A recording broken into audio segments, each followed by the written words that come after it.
Chapter 1. The Man Who Died. I returned from the city about 3 o'clock on that May afternoon, pretty well disgusted with life. I had been 3 months in the old country and was fed up with it. If anyone had told me a year ago that I would have been feeling like that, I should have laughed at him, but there was the fact. The weather made me liverish. The talk of the ordinary Englishman made me sick. I couldn't get enough exercise, and the amusements of London seemed as flat as soda water that has been standing in the sun.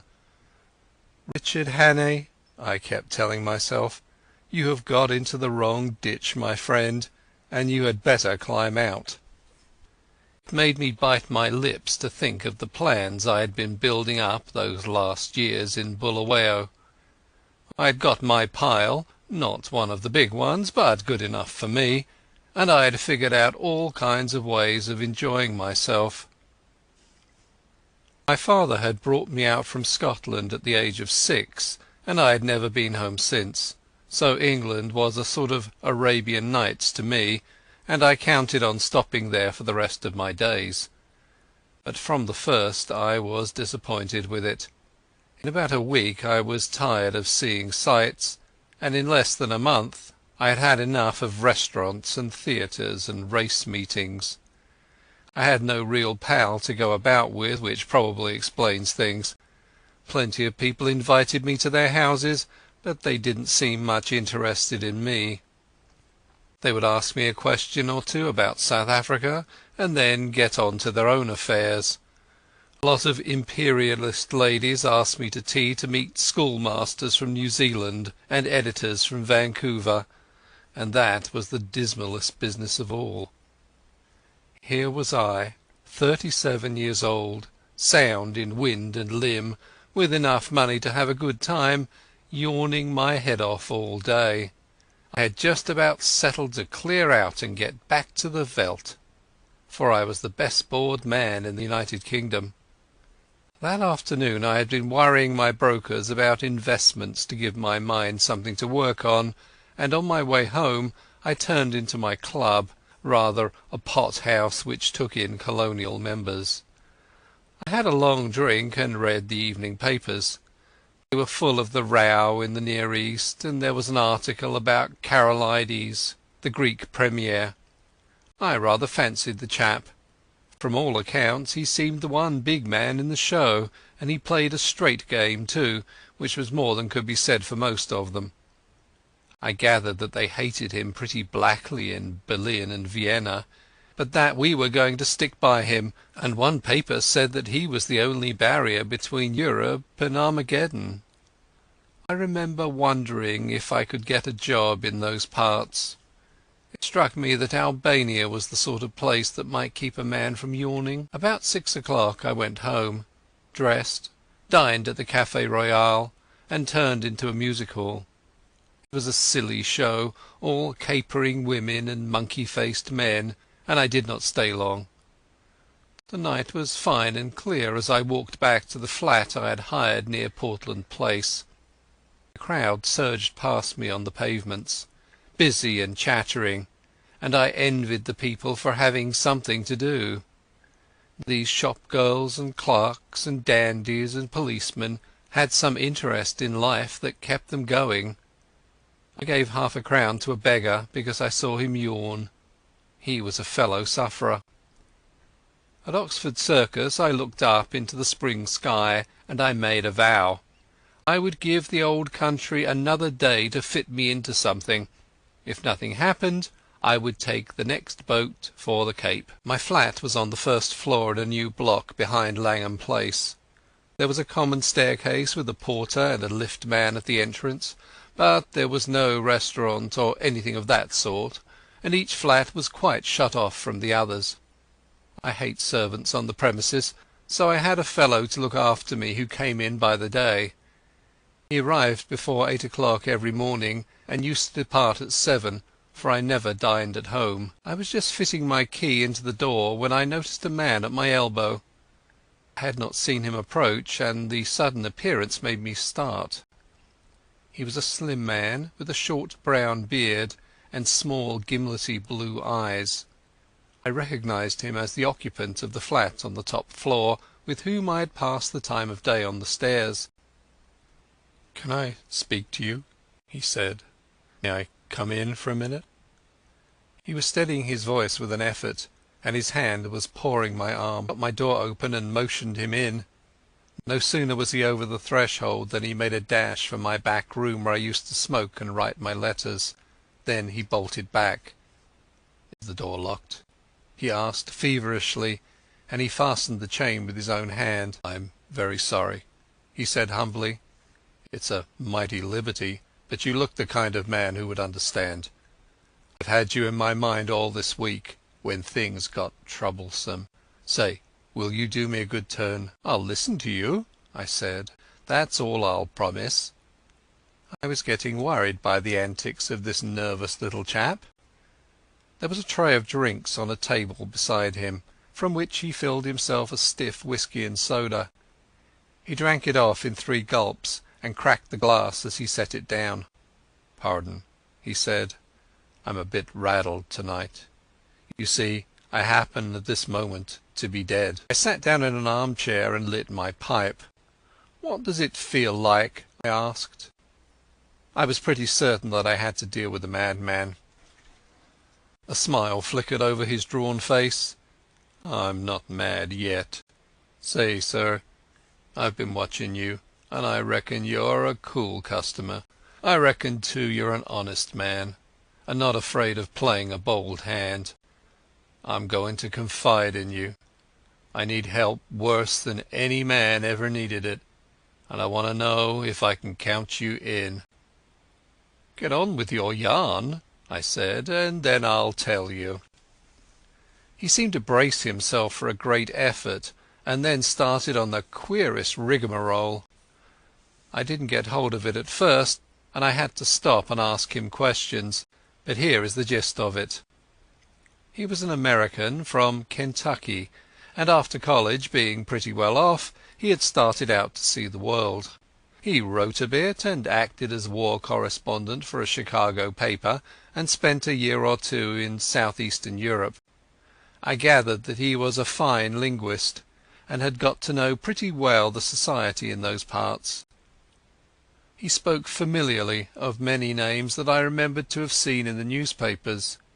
He had played about with politics, he told me, at first for the interest of them, and then because he couldn't help himself. I read him as a sharp, restless fellow who always wanted to get down to the roots of things. He got a little further down than he wanted. I'm giving you what he told me as well as I could make it out. Away behind all the governments and the armies there was a big subterranean movement going on, engineered by very dangerous people. He had come on it by accident. It fascinated him. He went further, and then got caught. I gathered that most of the people in it were the sort of educated anarchists that make revolutions, but that beside them were financiers who were playing for money.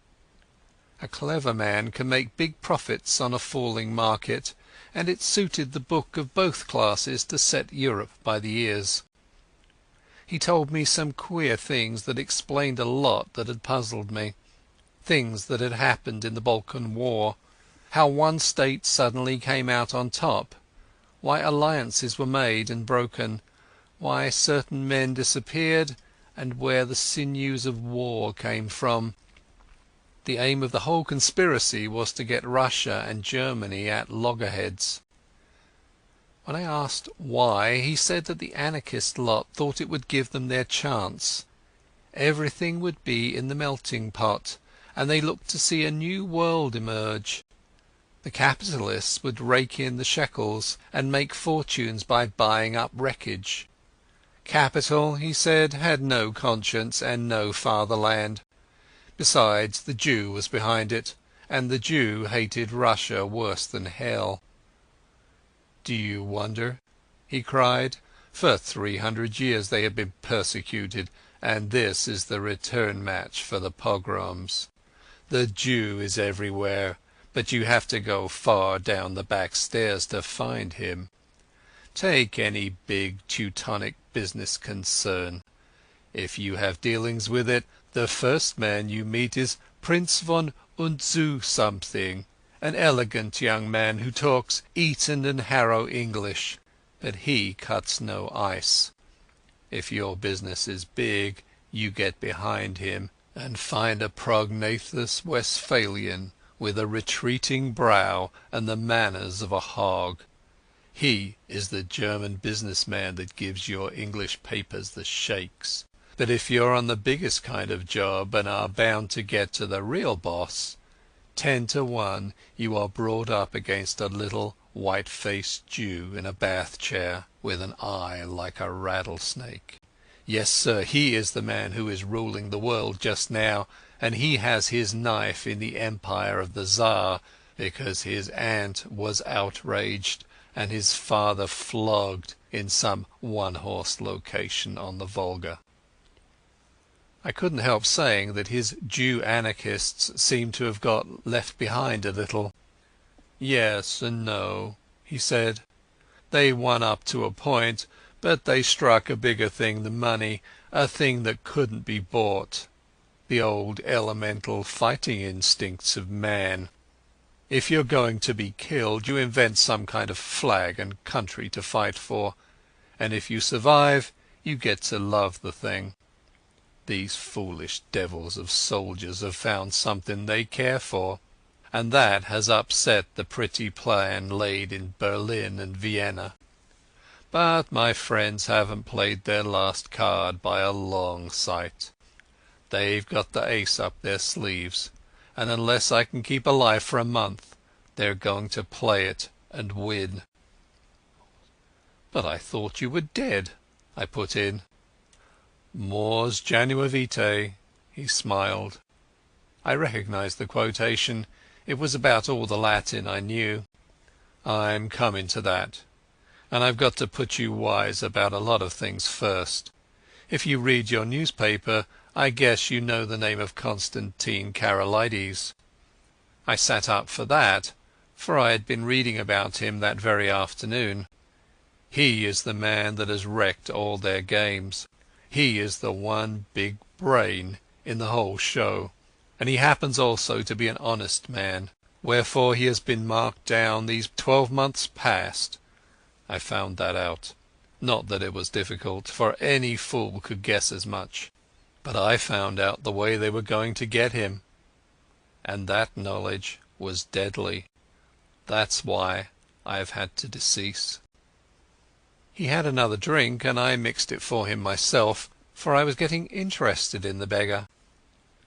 They can't get him in his own land, for he has a bodyguard of Epirotes that would skin their grandmothers. But on the 15th day of June he is coming to this city. The British Foreign Office has taken to having international tea parties, and the biggest of them is due on that date. Now Karolides is reckoned the principal guest, and if my friends have their way he will never return to his admiring countrymen. That's simple enough anyhow, I said. You can warn him and keep him at home. And play their game? He asked sharply. If he does not come, they win, for he's the only man that can straighten out the tangle. And if his government is warned, he won't come, for he does not know how big the stakes will be on June 15th. What about the British government? I asked. They're not going to let their guests be murdered? Tip them the wink, and they'll take extra precautions. No good. They might stuff your city with plainclothes detectives and double the police, and Constantine would still be a doomed man. My friends are not playing this game for candy. They want a big occasion for the taking off, with the eyes of all Europe on it. He'll be murdered by an Austrian, and there'll be plenty of evidence to show the connivance of the big folk in Vienna and Berlin. It will all be an infernal lie, of course, but the case will look black enough to the world. I'm not talking hot air, my friend. I happen to know every detail of the hellish contrivance, and I can tell you it will be the most finished piece of blackguardism since the Borgias. But it's not going to come off if there's a certain man who knows the wheels of the business alive right here in London on the 15th day of June. And that man is going to be your servant, Franklin P. Scudder." I was getting to like the little chap. His jaw had shut like a rat trap, and there was a fire of battle in his gimlety eyes. If he was spinning me a yarn, he could act up to it. "Where did you find out this story?" I asked. "I got the first hint in an inn in the Achensee in Tyrol. That set me inquiring, and I collected my other clues in a fur shop in the Galatian quarter of Buda, in a strangers' club in Vienna, and in a little bookshop off the Racknitzstrasse in Leipzig. I completed my evidence 10 days ago in Paris. I can't tell you the details now, for it's something of a history. When I was quite sure in my own mind, I judged it my business to disappear, and I reached this city by a mighty queer circuit. I left Paris a dandified young French-American, and I sailed from Hamburg a Jew diamond merchant. In Norway I was an English student of Ibsen, collecting materials for lectures. But when I left Bergen I was a cinema man with special ski films. And I came here from Leith with a lot of pulpwood propositions in my pocket to put before the London newspapers. Till yesterday I had thought I had muddied my trail some, and was feeling pretty happy. Then—" The recollection seemed to upset him, and he gulped down some more whisky. "Then I saw a man standing in the street outside this block. I used to stay close in my room all day, and only slip out after dark for an hour or two. I watched him for a bit from my window, and I thought I recognized him. He came in and spoke to the porter. When I came back from my walk last night, I found a card in my letter-box. It bore the name of the man I want least to meet on God's earth." I think that the look in my companion's eyes, the sheer naked fright on his face, completed my conviction of his honesty. My own voice sharpened a bit as I asked him what he did next. I realized I was bottled up as sure as a pickled herring, and that there was only one way out. I had to die. If my pursuers knew I was dead, they would go to sleep again. "How did you manage it?" "I told the man that valets me that I was feeling pretty bad, and I got myself up to look like death. That wasn't difficult, for I'm no slouch at disguises. Then I got a corpse. You can always get a body in London if you know where to go for it. I fetched it back in a trunk on the top of a four-wheeler, and I had to be assisted upstairs to my room. You see, I had to pile up some evidence for the inquest. I went to bed and got my man to mix me a sleeping draught, and then told him to clear out. He wanted to fetch a doctor, but I swore some and said I couldn't abide leeches. When I was left alone I started in to fake up that corpse. He was my size, and I judged had perished from too much alcohol, so I put some spirits handy about the place. The jaw was the weak point in the likeness, so I blew it away with a revolver. I daresay there will be somebody tomorrow to swear to having heard a shot, but there are no neighbours on my floor, and I guessed I could risk it. So I left the body in bed, dressed up in my pyjamas, with a revolver lying on the bedclothes, and a considerable mess around. Then I got into a suit of clothes I had kept waiting for emergencies. I didn't dare to shave for fear of leaving tracks, and besides, it wasn't any kind of use my trying to get into the streets. I'd had you in my mind all day, and there seemed nothing to do but to make an appeal to you. I watched from my window till I saw you come home, and then slipped down the stair to meet you. There, sir, I guess you know about as much as me of this business." He sat blinking like an owl, fluttering with nerves, and yet desperately determined. By this time I was pretty well convinced that he was going straight with me. It was the wildest sort of narrative, but I had heard in my time many steep tales which had turned out to be true, and I had made a practice of judging the man rather than the story. If he had wanted to get a location in my flat and then cut my throat, he would have pitched a milder yarn. "Hand me your key," I said, "and I'll take a look at the corpse. Excuse my caution, but I'm bound to verify a bit if I can." He shook his head mournfully. "I reckoned you'd ask for that, but I haven't got it. It's on my chain on the dressing table. I had to leave it behind, for I couldn't leave any clues to raise suspicions. The gentry who are after me are pretty bright-eyed citizens. You'll have to take me on trust for the night, and tomorrow you'll get proof of the corpse business right enough." I thought for an instant or two. "Right. I'll trust you for the night. I'll lock you into this room and keep the key. Just one word, Mr. Scudder. I believe you're straight, but if so be you're not, I should warn you that I'm a handy man with a gun." "Sure," he said, jumping up with some briskness. "I haven't the privilege of your name, sir, but let me tell you that you're a white man. I'll thank you to lend me a razor." I took him into my bedroom and turned him loose. In half an hour's time a figure came out that I scarcely recognized. Only his gimlety, hungry eyes were the same. He was shaved clean, his hair was parted in the middle, and he had cut his eyebrows. Furthermore, he carried himself as if he had been drilled, and was the very model, even to the brown complexion, of some British officer who had had a long spell in India.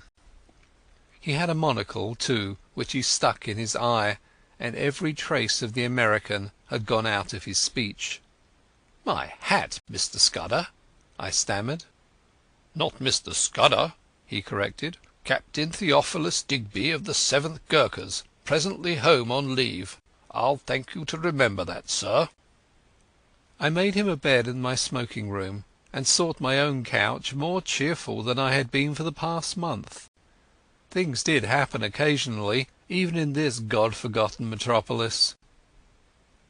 I woke next morning to hear my man, Paddock, making the deuce of a row at the smoking-room door. Paddock was a fellow I had done a good turn to out on the Selakwe, and I had inspanned him as my servant as soon as I got to England. He had about as much gift of the gab as a hippopotamus, and was not a great hand at valeting, but I knew I could count on his loyalty.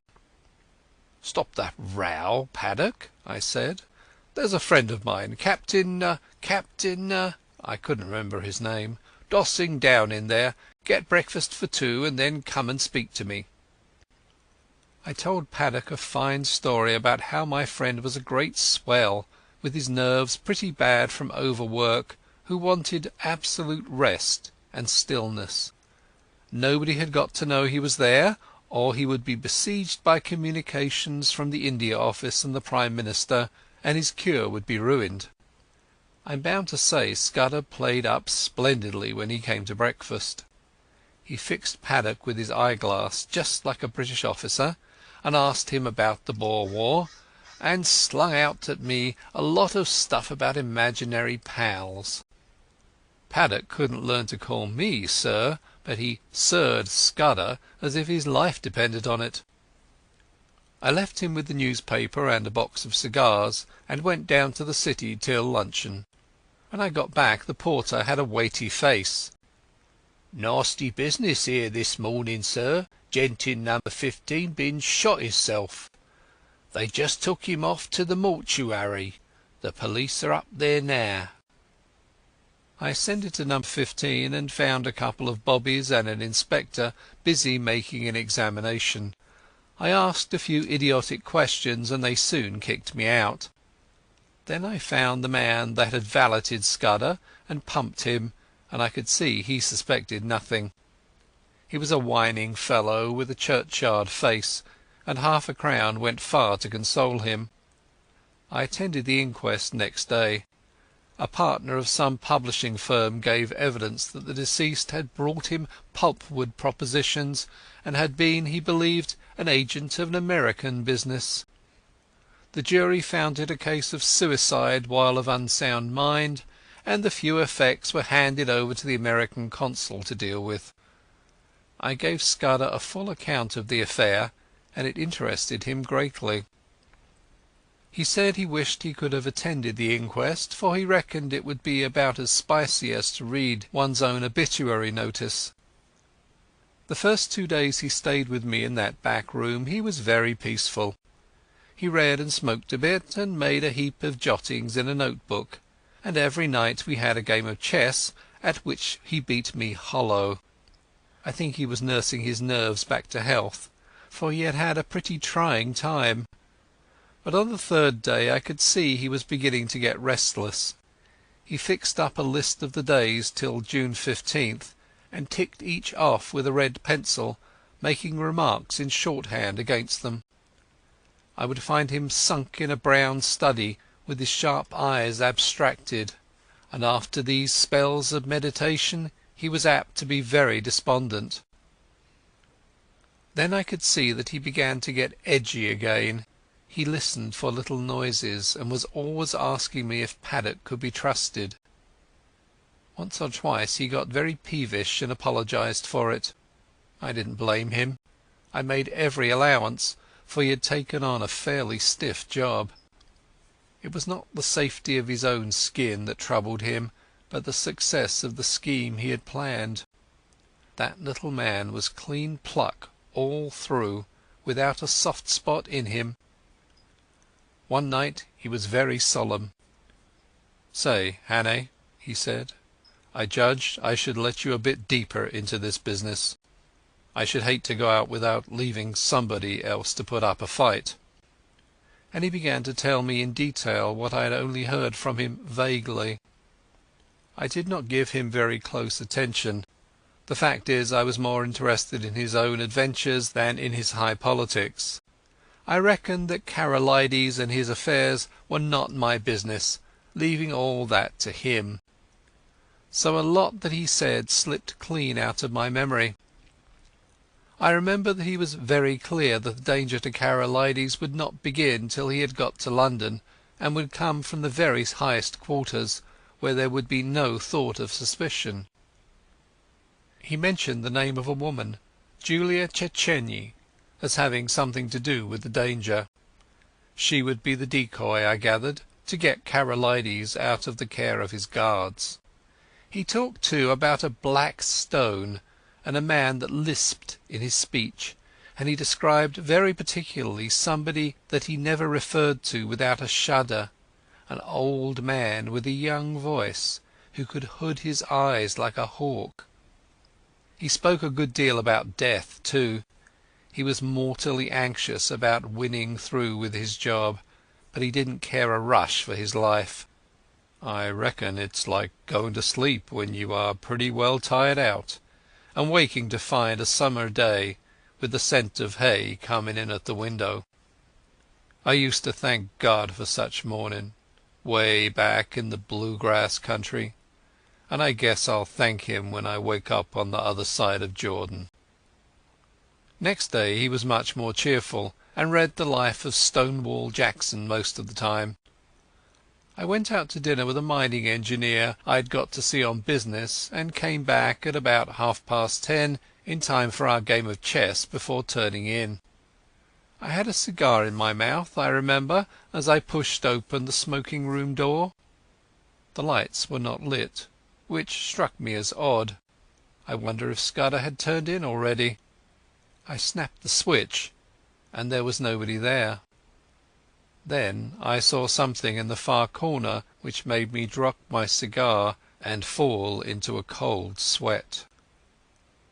My guest was lying sprawled on his back. There was a long knife through his heart, which skewered him to the floor. End of Chapter 1. Chapter 2. Milkman sets out on his travels. I sat down in an armchair and felt very sick. That lasted for maybe 5 minutes, and was succeeded by a fit of the horrors. The poor, staring, white face on the floor was more than I could bear, and I managed to get a tablecloth and cover it. Then I staggered to a cupboard, found the brandy and swallowed several mouthfuls. I'd seen men die violently before. Indeed, I had killed a few myself in the Matabele War, but this cold-blooded indoor business was different. Still, I managed to pull myself together. I looked at my watch and saw that it was 10:30. An idea seized me, and I went over the flat with a small-tooth comb. There was nobody there, nor any trace of anybody, but I shuttered and bolted all the windows and put the chain on the door. By this time my wits were coming back to me, and I could think again. It took me about an hour to figure the thing out, and I did not hurry, for unless the murderer came back, I had until about 6 o'clock in the morning for my cogitations. I was in the soup, that was pretty clear. Any shadow of a doubt I might have had about the truth of Scudder's tale was now gone. The proof of it was lying under the tablecloth. The men that knew that he knew what he knew had found him, and had taken the best way to make certain of his silence. Yes, but he had been in my room 4 days, and his enemies must have reckoned that he had confided in me. So I would be the next to go. It might be that very night, or next day, or the day after, but my number was up all right. Then suddenly I thought of another probability. Supposing I went out now and called in the police, or went to bed and let Paddock find the body and call them in the morning. What kind of a story was I to tell about Scudder? I had lied to Paddock about him, and the whole thing looked desperately fishy. If I made a clean breast of it and told the police everything he had told me, they would simply laugh at me. The odds were 1,000 to 1 that I would be charged with the murder, and the circumstantial evidence was strong enough to hang me. Few people knew me in England. I had no real pal who could come forward and swear to my character. Perhaps that was what these secret enemies were playing for. They were clever enough for anything, and an English prison was as good a way of getting rid of me until after June 15th as a knife in my chest. Besides, if I told the whole story and by any miracle was believed, I would be playing their game. Karolides would stay at home, which was what they wanted. Somehow or other the sight of Scudder's dead face had made me a passionate believer in his scheme. He was gone, but he had taken me into his confidence, and I was pretty well bound to carry on his work. You may think this ridiculous for a man in danger of his life, but that was the way I looked at it. I am an ordinary sort of fellow, not braver than other people, but I hate to see a good man downed, and that long knife would not be the end of Scudder if I could play the game in his place. It took me an hour or two to think this out, and by that time I had come to a decision. I must vanish somehow, and keep vanished until the end of the 2nd week of June. Then I must somehow find a way to get in touch with the government people and tell them what Scudder had told me. I wished to heaven he had told me more, and that I had listened more carefully to the little he had told me. I knew nothing but the barest facts. There was a big risk that, even if I weathered the other dangers, I would not be believed in the end. I must take my chance of that, and hope that something might happen which would confirm my tale in the eyes of the government. My first job was to keep going for the next 3 weeks. It was now the 24th of May, and that meant 20 days of hiding before I could venture to approach the powers that be. I reckoned that 2 sets of people would be looking for me: Scudder's enemies to put me out of existence, and the police, who would want me for Scudder's murder. It was going to be a giddy hunt, and it was queer how the prospect comforted me. I had been slack so long that almost any chance of activity was welcome. When I had to sit alone with that corpse and wait on fortune, I was no better than a crushed worm, but if my next safety was to hang on my own wits, I was prepared to be cheerful about it. My next thought was whether Scudder had any papers about him to give me a better clue to the business. I drew back the tablecloth and searched his pockets, for I had no longer any shrinking from the body. The face was wonderfully calm for a man who had been struck down in a moment. There was nothing in the breast pocket, and only a few loose coins and a cigar-holder in the waistcoat. The trousers held a little penknife and some silver, and the side pocket of his jacket contained an old crocodile-skin cigar-case. There was no sign of the little black book in which I had seen him making notes. That had, no doubt, been taken by his murderer. As I looked up from my task, I saw that some drawers had been pulled out in the writing-table. Scudder would never have left them in that state, for he was the tidiest of mortals. Someone must have been searching for something, perhaps for the pocket-book. I went round the flat and found that everything had been ransacked. The insides of books, drawers, cupboards, boxes, even the pockets of clothes in my wardrobe and the sideboard in the dining-room. There was no trace of the book. Most likely the enemy had found it, but they had not found it on Scudder's body. Then I got out an atlas and looked at a big map of the British Isles. My notion was to get off to some wild district where my Veldcraft would be of some use to me, for I would be like a trapped rat in a city. I considered that Scotland would be best, for my people were Scotch, and I could pass anywhere as an ordinary Scotsman. I had half an idea at first to be a German tourist, for my father had had German partners, and I had been brought up to speak the tongue pretty fluently, not to mention having put in 3 years prospecting for copper in German Damaraland.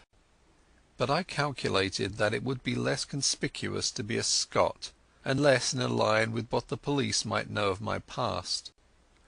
I fixed on Galloway as the best place to go. It was the nearest wild place of Scotland, so far as I could figure it out, and from the look of the map was not over thick with population. A search in Bradshaw informed me that a train left St Pancras at 7:10, which would land me at a Galloway station in the late afternoon. That was well enough, but a more important matter was how I was to make my way to St Pancras, for I was pretty certain that Scudder's friends would be watching outside. This puzzled me for a bit. Then I had an inspiration, on which I went to bed and slept for 2 troubled hours. I got up at 4 and opened my bedroom shutters. The faint light of a fine summer morning was flooding the skies, and the sparrows had begun to chatter. I had a great revulsion of feeling, and felt a God-forgiven fool. My inclination was to let things slide, and trust to the British police taking a reasonable view of my case. But as I viewed the situation I could find no arguments to bring against my decision of the previous night, so with a wry mouth I resolved to go on with my plan. I was not feeling in any particular funk, only disinclined to go looking for trouble, if you understand me. I hunted out a well-used tweed suit, a pair of strong-nailed boots, and a flannel shirt with a collar. Into my pockets I stuffed a spare shirt, a cloth cap, some handkerchiefs, and a toothbrush. I had drawn a good sum in gold from the bank 2 days before, in case Scudder should want money, and I took £50 of it in sovereigns in a belt which I had brought back from Rhodesia. That was about all I wanted. Then I had a bath, and cut my moustache, which was long and drooping, into a short stubby fringe. Now came the next step. Paddock used to arrive punctually at 7:30 and let himself in with the latchkey, but at about 20 minutes to 7, as I knew from bitter experience, the milkman turned up with a great clatter of cans and deposited my share outside my door.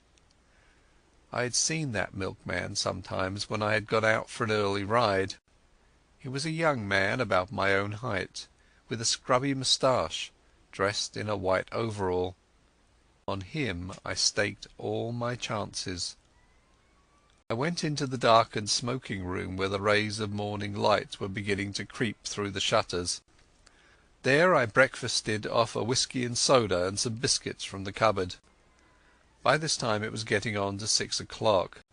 I put a pipe in my pocket and filled my pouch from the tobacco jar on the table by the fireplace. As I poked into the tobacco, my fingers touched something hard, and I drew out Scudder's little black pocket-book. That seemed to me a good omen. I lifted the cloth from the body and was amazed at the peace and dignity of the dead face. "Goodbye, old chap," I said. "I am going to do my best for you. Wish me well wherever you are."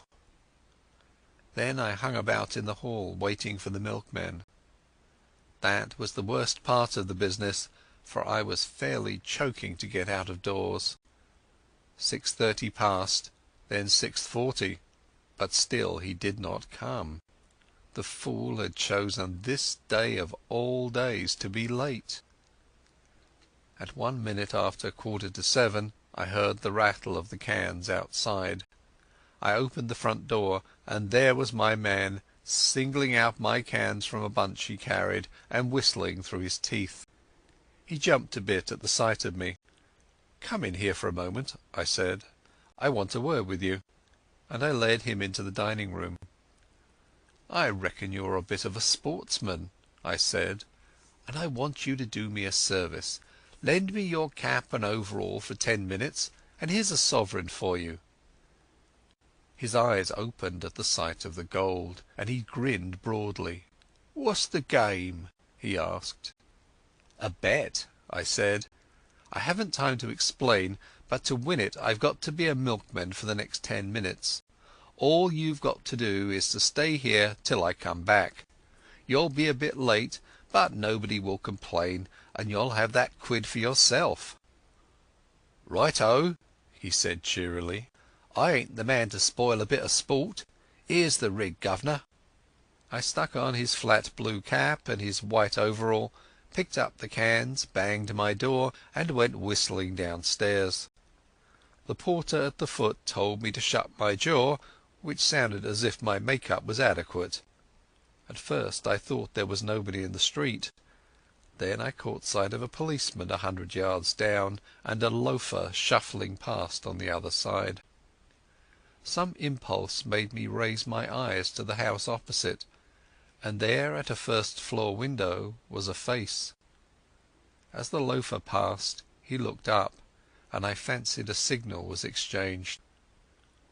I crossed the street, whistling gaily and imitating the jaunty swing of the milkman. Then I took the first side street and turned up a left-hand turning which led past a bit of vacant ground. There was no one in the little street, so I dropped the milk cans inside the hoarding and sent the hat and coverall after them. I had only just put on my cloth cap when a postman came round the corner. I gave him a good morning, and he answered me unsuspiciously. At the moment the clock of a neighbouring church struck the hour of 7. There was not a second to spare. As soon as I got to Euston Road I took to my heels and ran. The clock at Euston Station showed 5 minutes past the hour. At St Pancras I had no time to take a ticket, let alone that I had not settled upon my destination. A porter told me the platform, and as I entered it I saw the train already in motion. 2 station officials blocked the way, but I dodged them and clambered into the last carriage. 3 minutes later, as we were roaring through the northern tunnels, an irate guard interviewed me.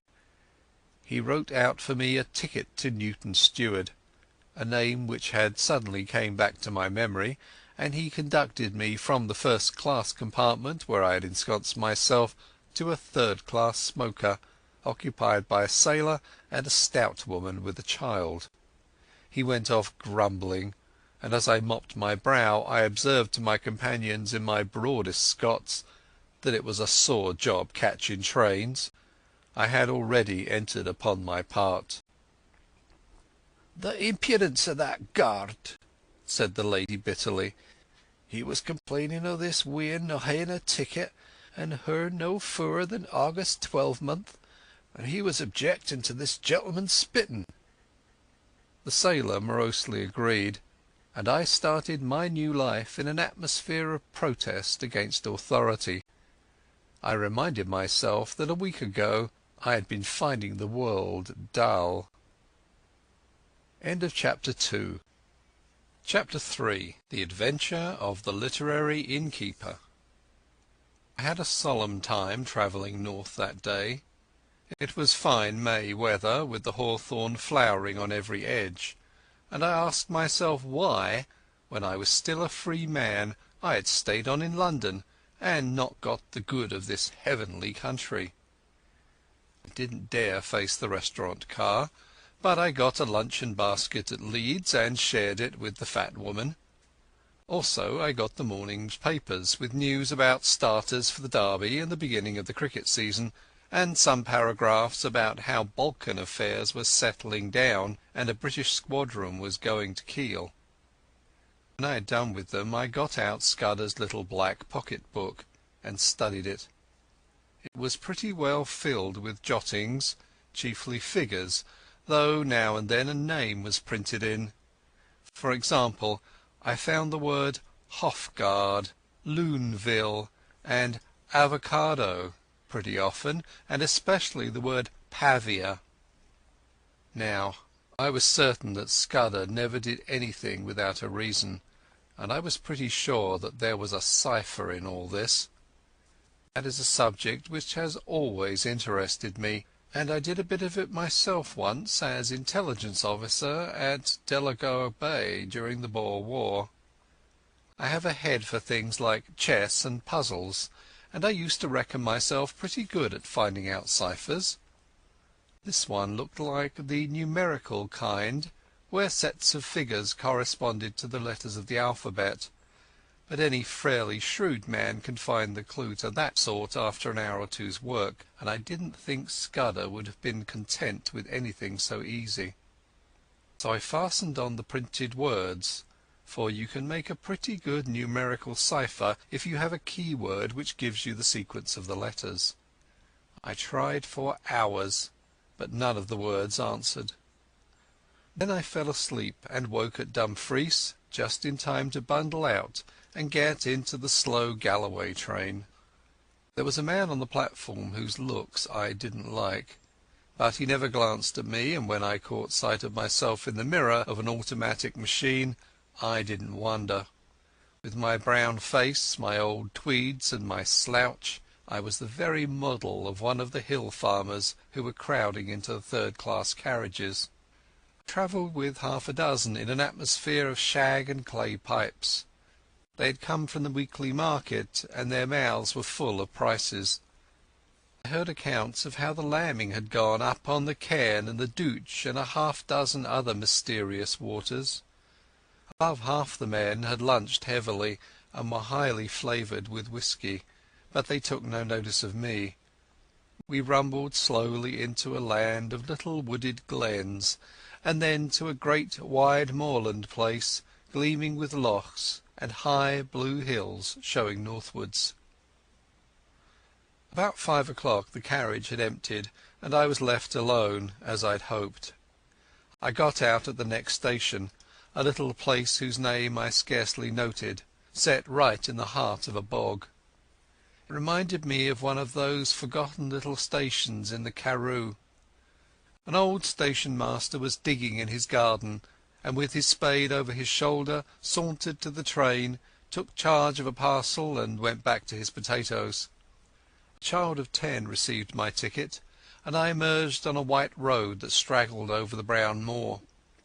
It was a gorgeous spring evening, with every hill showing as clear as a cut amethyst.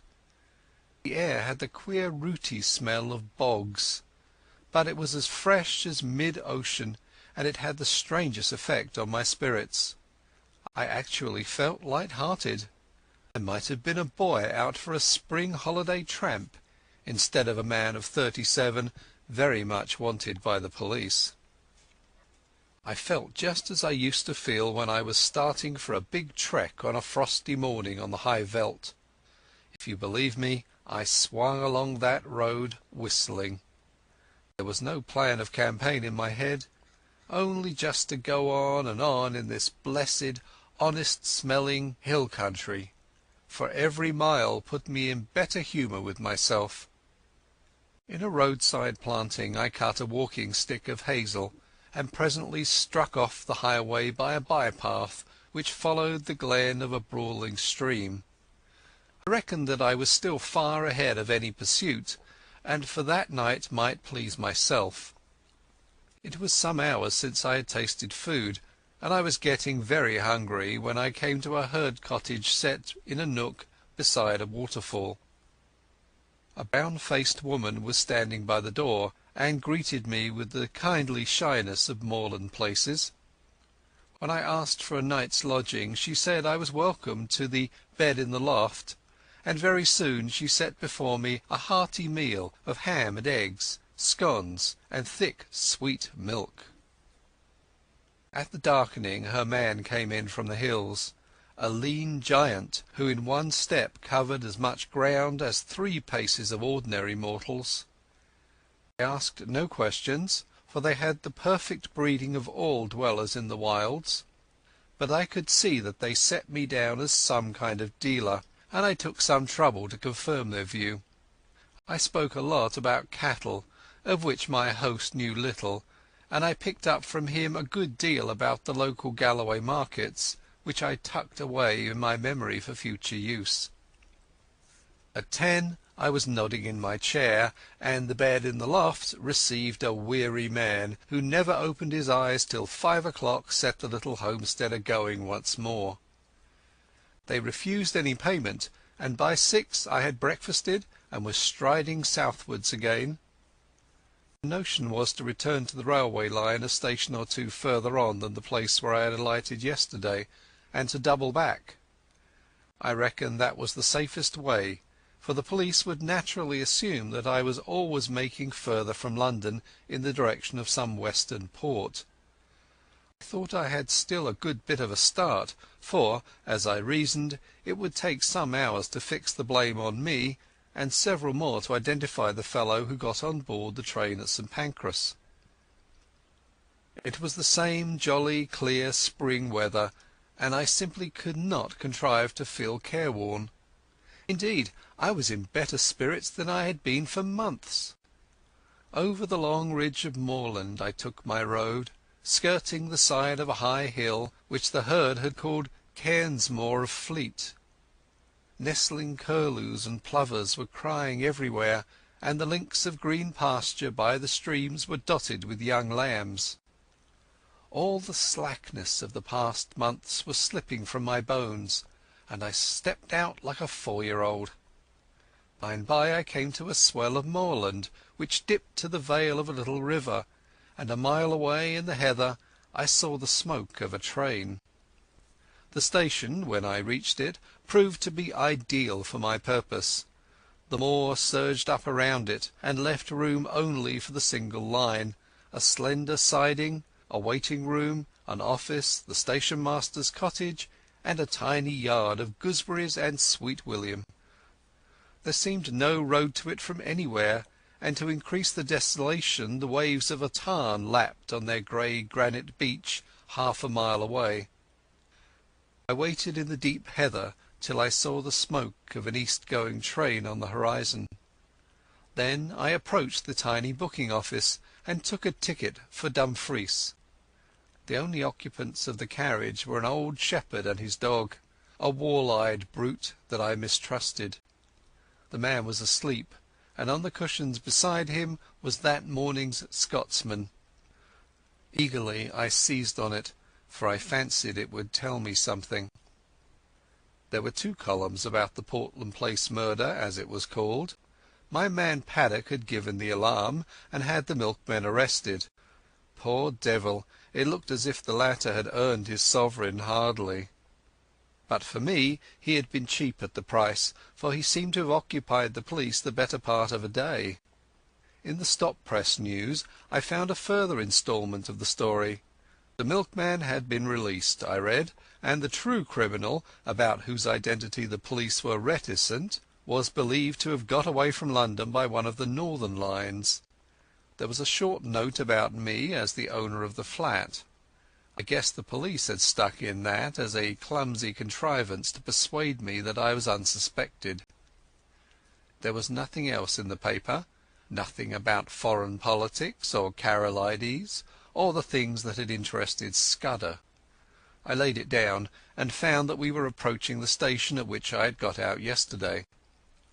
The potato-digging station-master had been gingered up into some activity, for the west-going train was waiting to let us pass, and from it had descended 3 men who were asking him questions.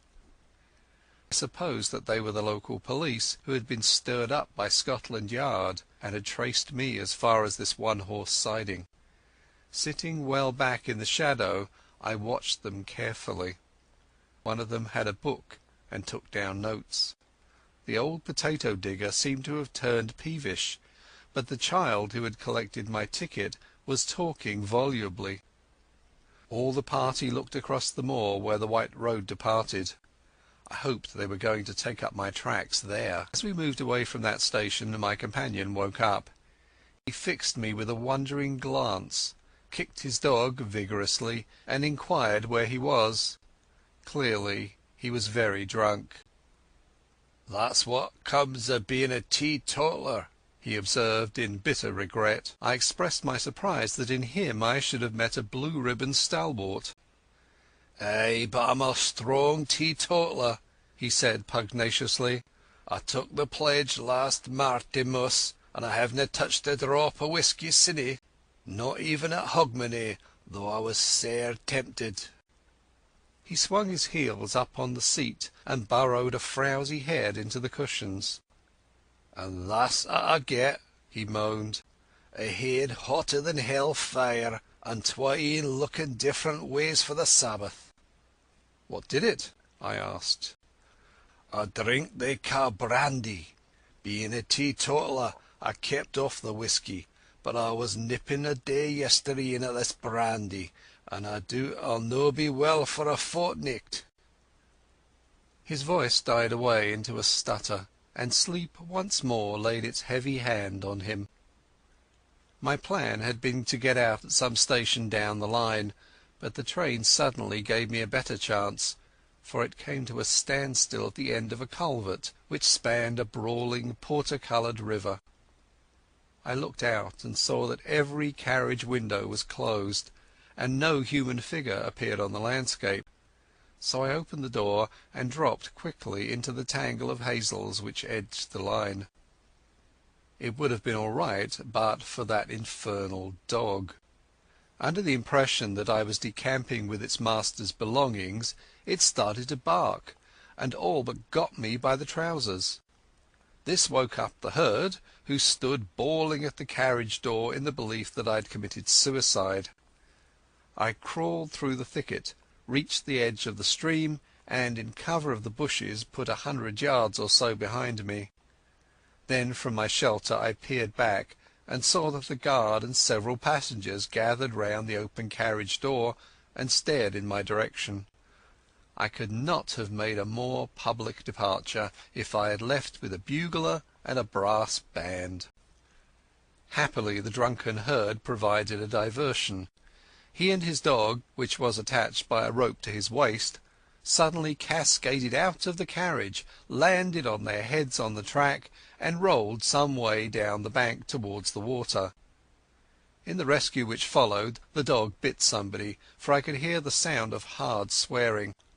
Presently they had forgotten me, and when, after a quarter of a mile's crawl, I ventured to look back, the train had started again and was vanishing in the cutting. I was in a wide semicircle of moorland, with the brown river as radius and the high hills forming the northern circumference. There was not a sign or sound of a human being, only the plashing water and the odd interminable crying of curlews. Yet, oddly enough, for the first time I felt the terror of the hunted on me.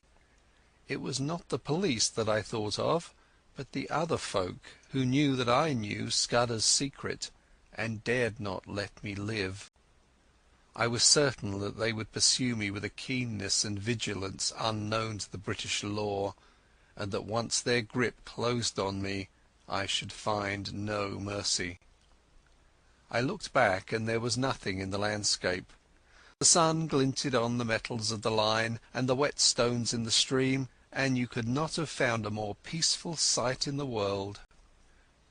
Nevertheless, I started to run. Crouching low in the runnels of the bog, I ran till the sweat blinded my eyes. The mood did not leave me till I had reached the rim of mountain and flung myself panting on a ridge high above the young waters of the Brown River. From my vantage ground I could scan the whole moor right away to the railway line, and to the south of it where the green fields took the place of heather. I have eyes like a hawk, but I could see nothing moving in the whole countryside. Then I looked east, beyond the ridge, and saw a new kind of landscape, shallow green valleys, with plentiful fir plantations, and the faint lines of dust which spoke of high roads. Last of all I looked into the blue May sky, and there I saw that which set my pulses racing. Low down in the south a monoplane was climbing into the heavens.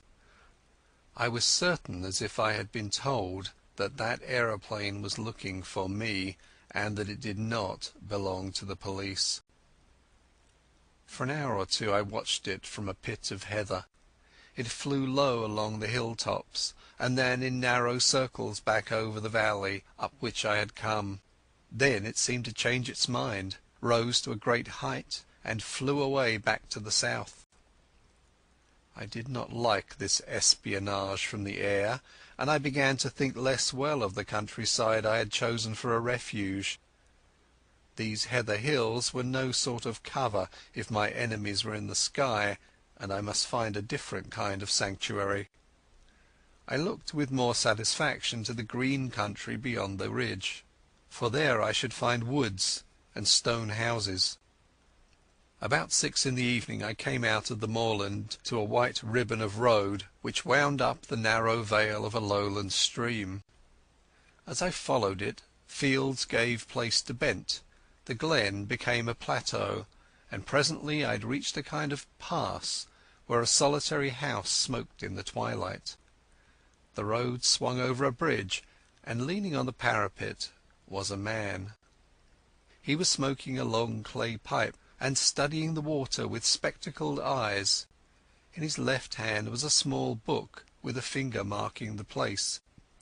Slowly he repeated, "As when a griffin through the wilderness, with winged step o'er hill and moory dale, pursues the Arimaspian." He jumped round as my step rung on the keystone, and I saw a pleasant, sunburnt, boyish face. "Good evening to you," he said gravely. "It's a fine night for the road." The smell of wood smoke and of some savoury roast floated to me from the house. "Is that place an inn?" I asked. "At your service," he said politely. "I am the landlord, sir, and I hope you will stay the night, for to tell you the truth, I have had no company for a week." I pulled myself up on the parapet of the bridge and filled my pipe. I began to detect an ally.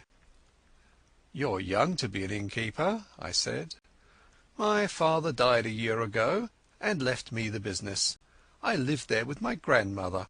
It's a slow job for a young man, and it wasn't my choice of a profession." "Which was?" He actually blushed. "I want to write books," he said. "And what better chance could you ask?" I cried. "Man, I've often thought that an innkeeper would make the best storyteller in the world." "Not now," he said eagerly. "Maybe in the old days when you had pilgrims and ballad makers and highwaymen and mail coaches on the road, but not now.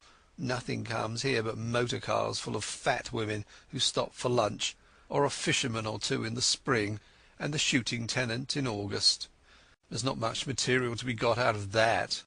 I want to see life, to travel the world, and write things like Kipling and Conrad.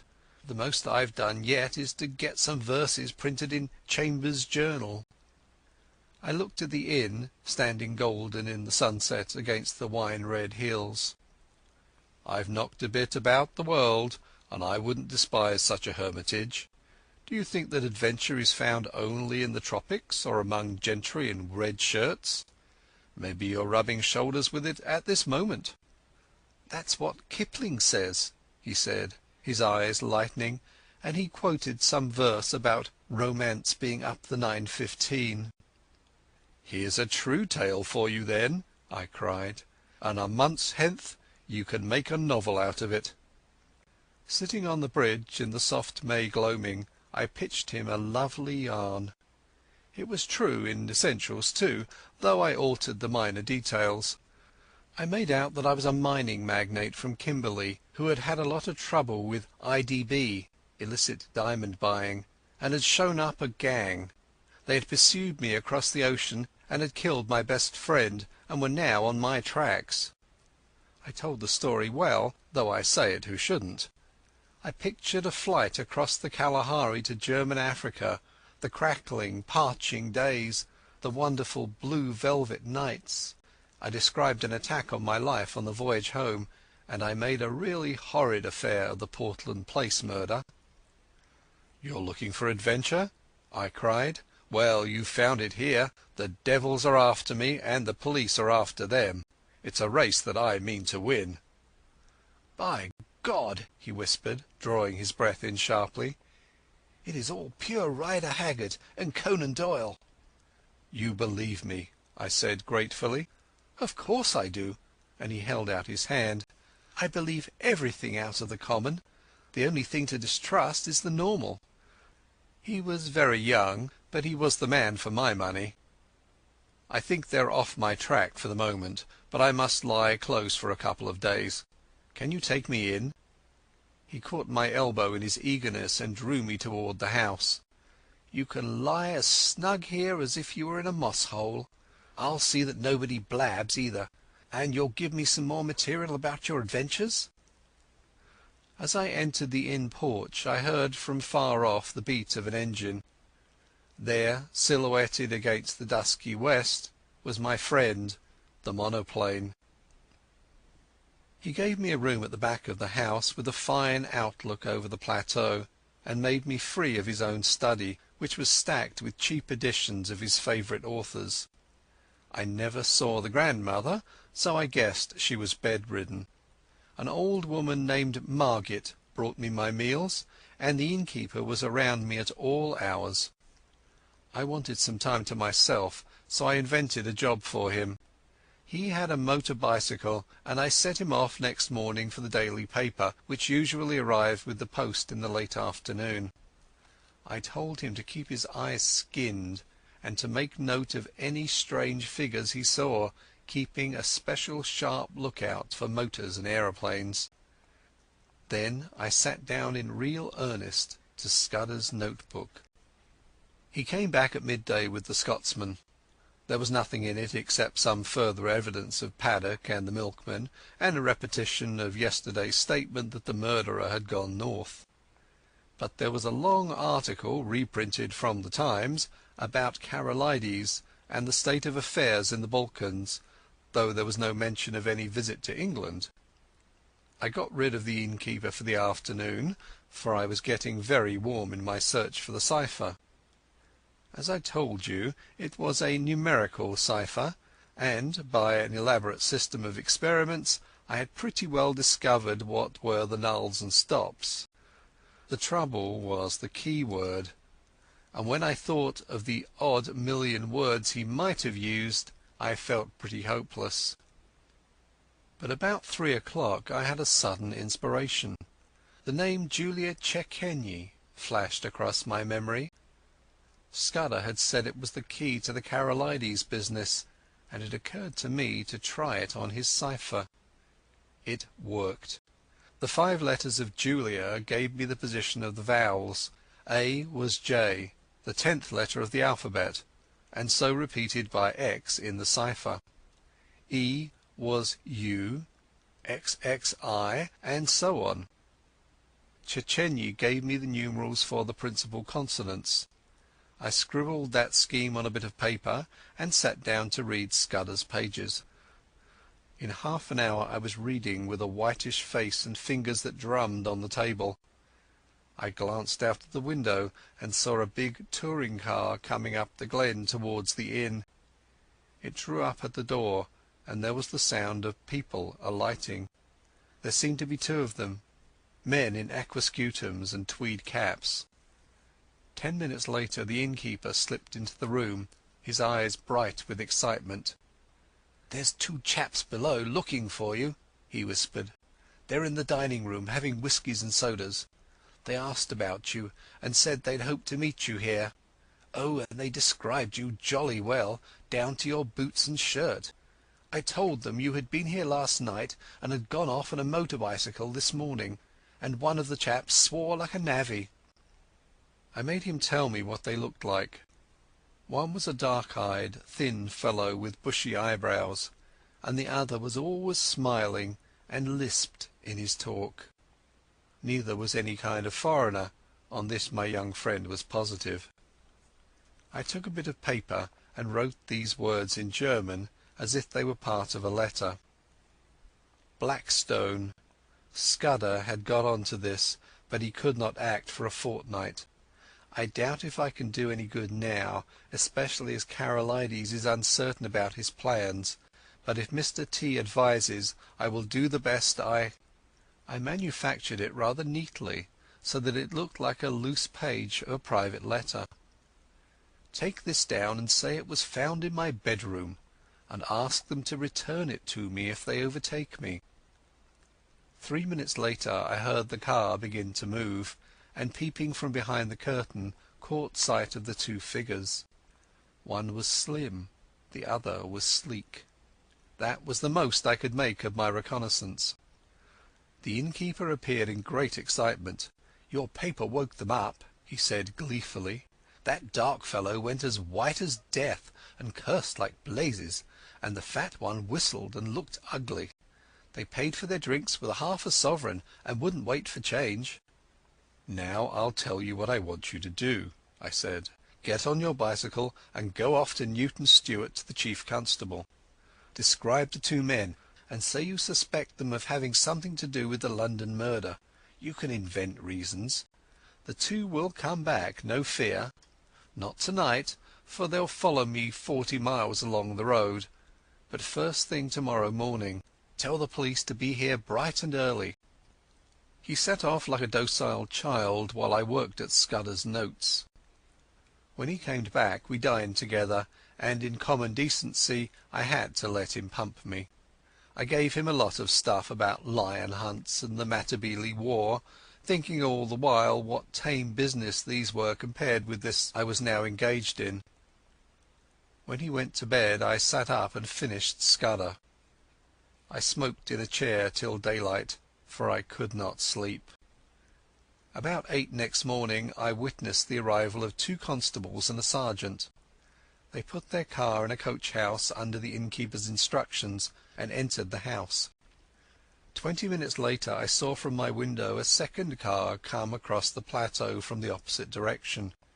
It did not come up to the inn, but stopped 200 yards off in the shelter of a patch of wood.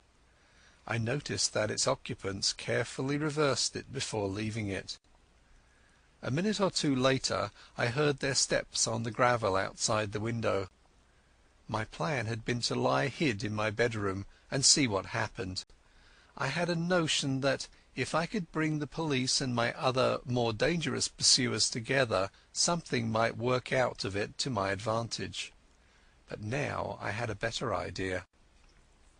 I scribbled a line of thanks to my host, opened the window, and dropped quietly into a gooseberry bush. Unobserved, I crossed the dyke, crawled down to the side of a tributary burn, and won the high road on the far side of the patch of trees. There stood the car, very spick and span in the morning sunlight, but with the dust on her which told of a long journey. I started her, jumped into the chauffeur's seat, and stole gently out onto the plateau. Almost at once the road dipped so that I lost sight of the inn, but the wind seemed to bring me the sound of angry voices. End of Chapter 3. Chapter 4. The Adventure of the Radical Candidate.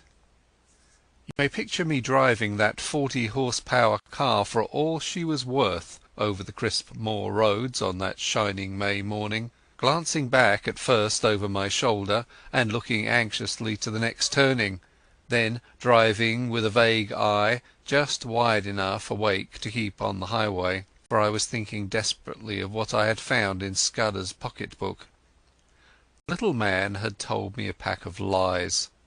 All his yarns about the Balkans and the Jew anarchists and the Foreign Office Conference were eyewash, and so was Karolides, and yet not quite, as you shall hear.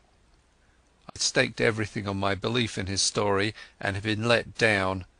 Here was his book telling me a different tale, and instead of being once bitten twice shy, I believed it absolutely.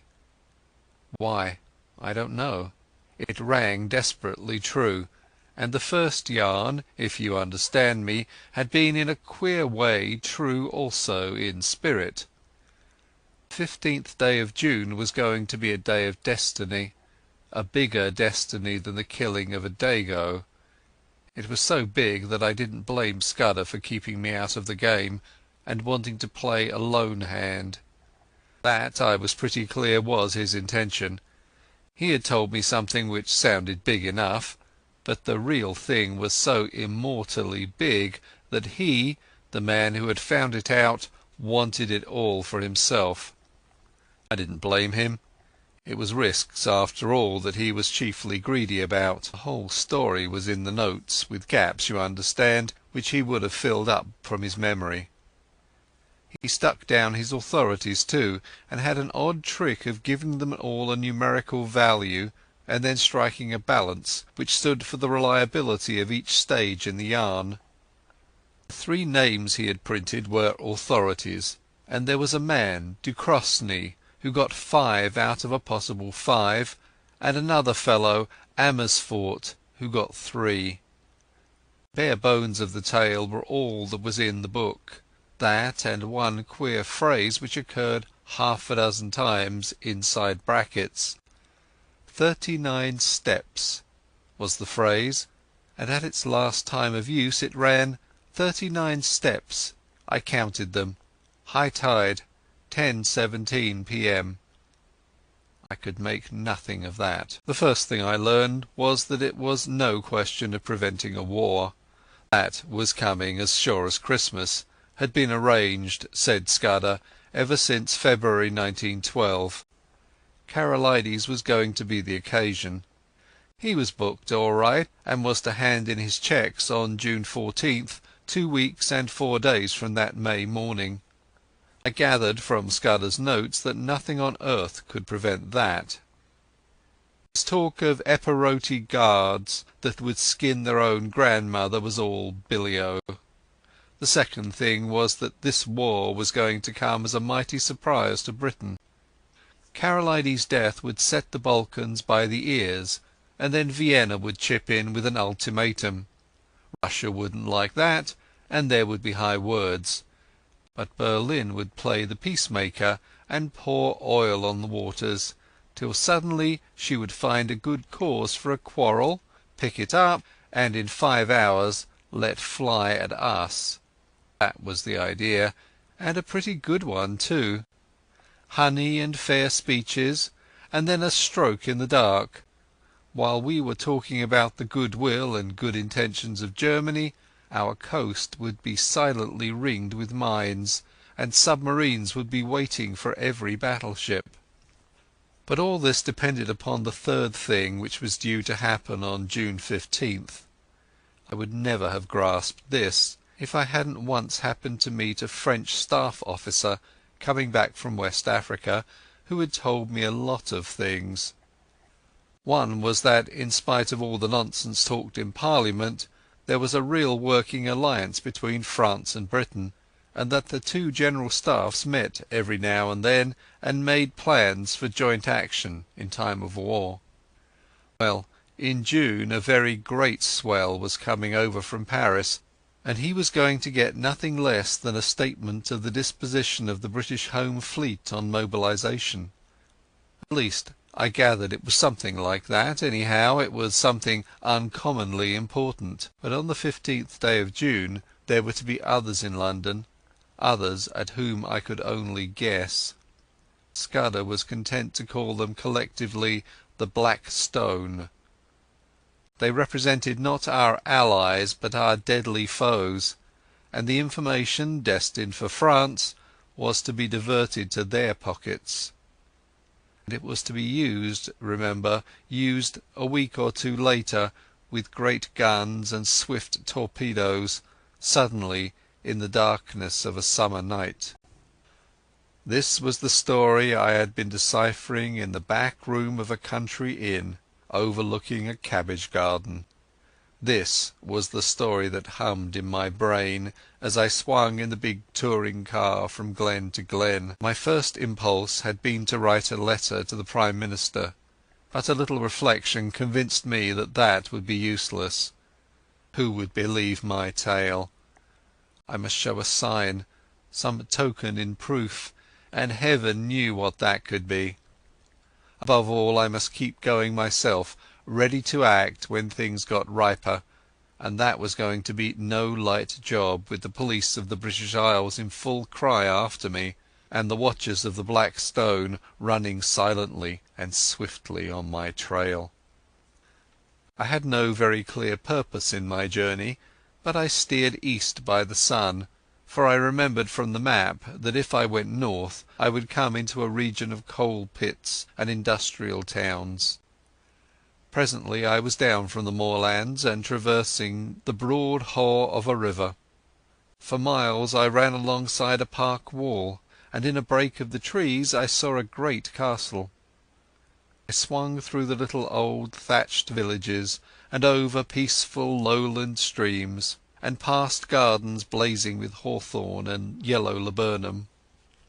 The land was so deep in peace that I could scarcely believe that somewhere behind me were those who sought my life.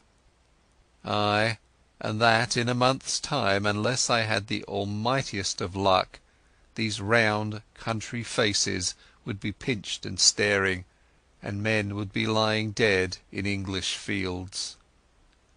About midday I entered a long straggling village, and had a mind to stop and eat.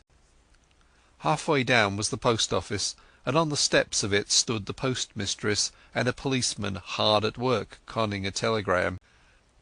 When they saw me they wakened up, and the policeman advanced with a raised hand and cried on me to stop. I nearly was fool enough to obey. Then it flashed upon me that the wire had to do with me, that my friends at the inn had come to an understanding, and were united in desiring to see more of me, and that it had been easy enough for them to wire the description of me and the car to 30 villages through which I might pass. I released the brakes just in time. As it was, the policeman made a claw at the hood, and only dropped off when he got my left in his eye. I saw that main roads were no place for me, and turned into the byways. It wasn't an easy job without a map, for there was the risk of getting into a farmyard and ending in a duck pond or a stable yard, and I couldn't afford that kind of delay. I began to see what an ass I had been to steal the car. The big green brute would be the safest kind of clue to me over the breadth of Scotland. If I left it and took to my feet, it would be discovered in an hour or two, and I would get no start in the race. The immediate thing to do was to get to the loneliest roads. These I soon found when I struck up a tributary of the big river and got into a glen which climbed over a pass. Here I met nobody, but it was taking me too far north, so I slewed east along a bad track and finally struck a big double-line railway. Away below me I saw another broadish valley, and it occurred to me that if I crossed it I might find some remote hostelry to pass the night. The evening was now drawing in, and I was furiously hungry, for I had eaten nothing since breakfast except a couple of buns I had brought from a baker's cart. Just then I heard a noise in the sky, and lo and behold, there was that infernal aeroplane, flying low, about a dozen miles to the south, and rapidly coming towards me. I had the sense to remember that on a bare moor I was at the aeroplane's mercy, and that my only chance was to get to the leafy cover of the valley. Down the hill I went like blue lightning, screwing my head round whenever I dared, to watch that damned flying machine. Soon I was on a road between hedges, and dipping to the deep-cut glen of a stream. Then came a bit of thick wood, where I slackened speed. Suddenly on my left I heard the hoot of another car, and realized to my horror that I was almost upon a couple of gate-posts, through which a private road debouched onto the highway. My horn gave an agonized roar, but it was too late. I clapped on my brakes, but my impetus was too great, and there before me a car was sliding athwart my course. In a second there would have been a deuce of a wreck. I did the only thing possible, and ran slap into the hedge on the right, trusting to find something soft beyond. But there I was mistaken. My car slithered through the hedge like butter, then gave a sickening plunge forward. I saw what was coming, leapt on the seat, and would have jumped out, but a branch of hawthorn got me in the chest, lifted me up and held me, while a ton or two of expensive metal slipped below me, bucked and pitched, and then dropped with an almighty smash 50 feet to the bed of the stream. Slowly that thorn let me go. I subsided first on the hedge, and then very gently on a bower of nettles. As I scrambled to my feet, a hand took me by the arm, and a sympathetic and badly scared voice asked me if I were hurt. I found myself looking at a tall young man in goggles and a yellow ulster, who kept on blessing his soul and whinnying apologies. For myself, once I got my wind back, I was rather glad than otherwise. This was one way of getting rid of the car. "My blame, sir," I answered him. "It's lucky that I did not add homicide to my follies. That's the end of my Scotch motor tour, but it might have been the end of my life." He plucked out a watch and studied it. "You're the right sort of fellow," he said. "I can spare a quarter of an hour, and my house is 2 minutes off. I'll see you clothed and fed and snug in bed. Where's your kit, by the way? Is it in the burn along with the car?" "It's in my pocket," I said, brandishing a toothbrush. "I'm a colonial and travel light." "A colonial!" he cried. "By gad, you're the very man I've been praying for. Are you by any chance a free trader?" "I am," said I, without the foggiest notion of what he meant. He patted my shoulder and hurried me into his car. 3 minutes later we drew up before a comfortable-looking shooting box set among pine trees, and he ushered me indoors. He took me first to a bedroom and flung half a dozen of his suits before me, for my own had been pretty well reduced to rags. I selected a loose blue serge, which differed most conspicuously from my own garments, and borrowed a linen collar. Then he haled me to the dining-room, where the remnants of a meal stood on the table, and announced that I had just 5 minutes to feed. "You can take a snack in your pocket, and we'll have supper when we get back. I've got to be at the Masonic Hall at 8 o'clock, or my agent will comb my hair." I had a cup of coffee and some cold ham, while he yarned away on the hearthrug. "You find me in the deuce of a mess, Mr. By the by, you haven't told me your name. Twisden? Any relation to old Tommy Twisden of the 60th? No? Well, you see, I'm Liberal candidate for this part of the world, and I had a meeting on tonight at Brattleburn. That's my chief town, and an infernal Tory stronghold. I had got the Colonial ex-Premier fellow, Crumpleton, coming to speak for me tonight, and had the thing tremendously billed, and the whole place ground-baited. This afternoon I got a wire from the ruffian, saying he has got influenza at Blackpool.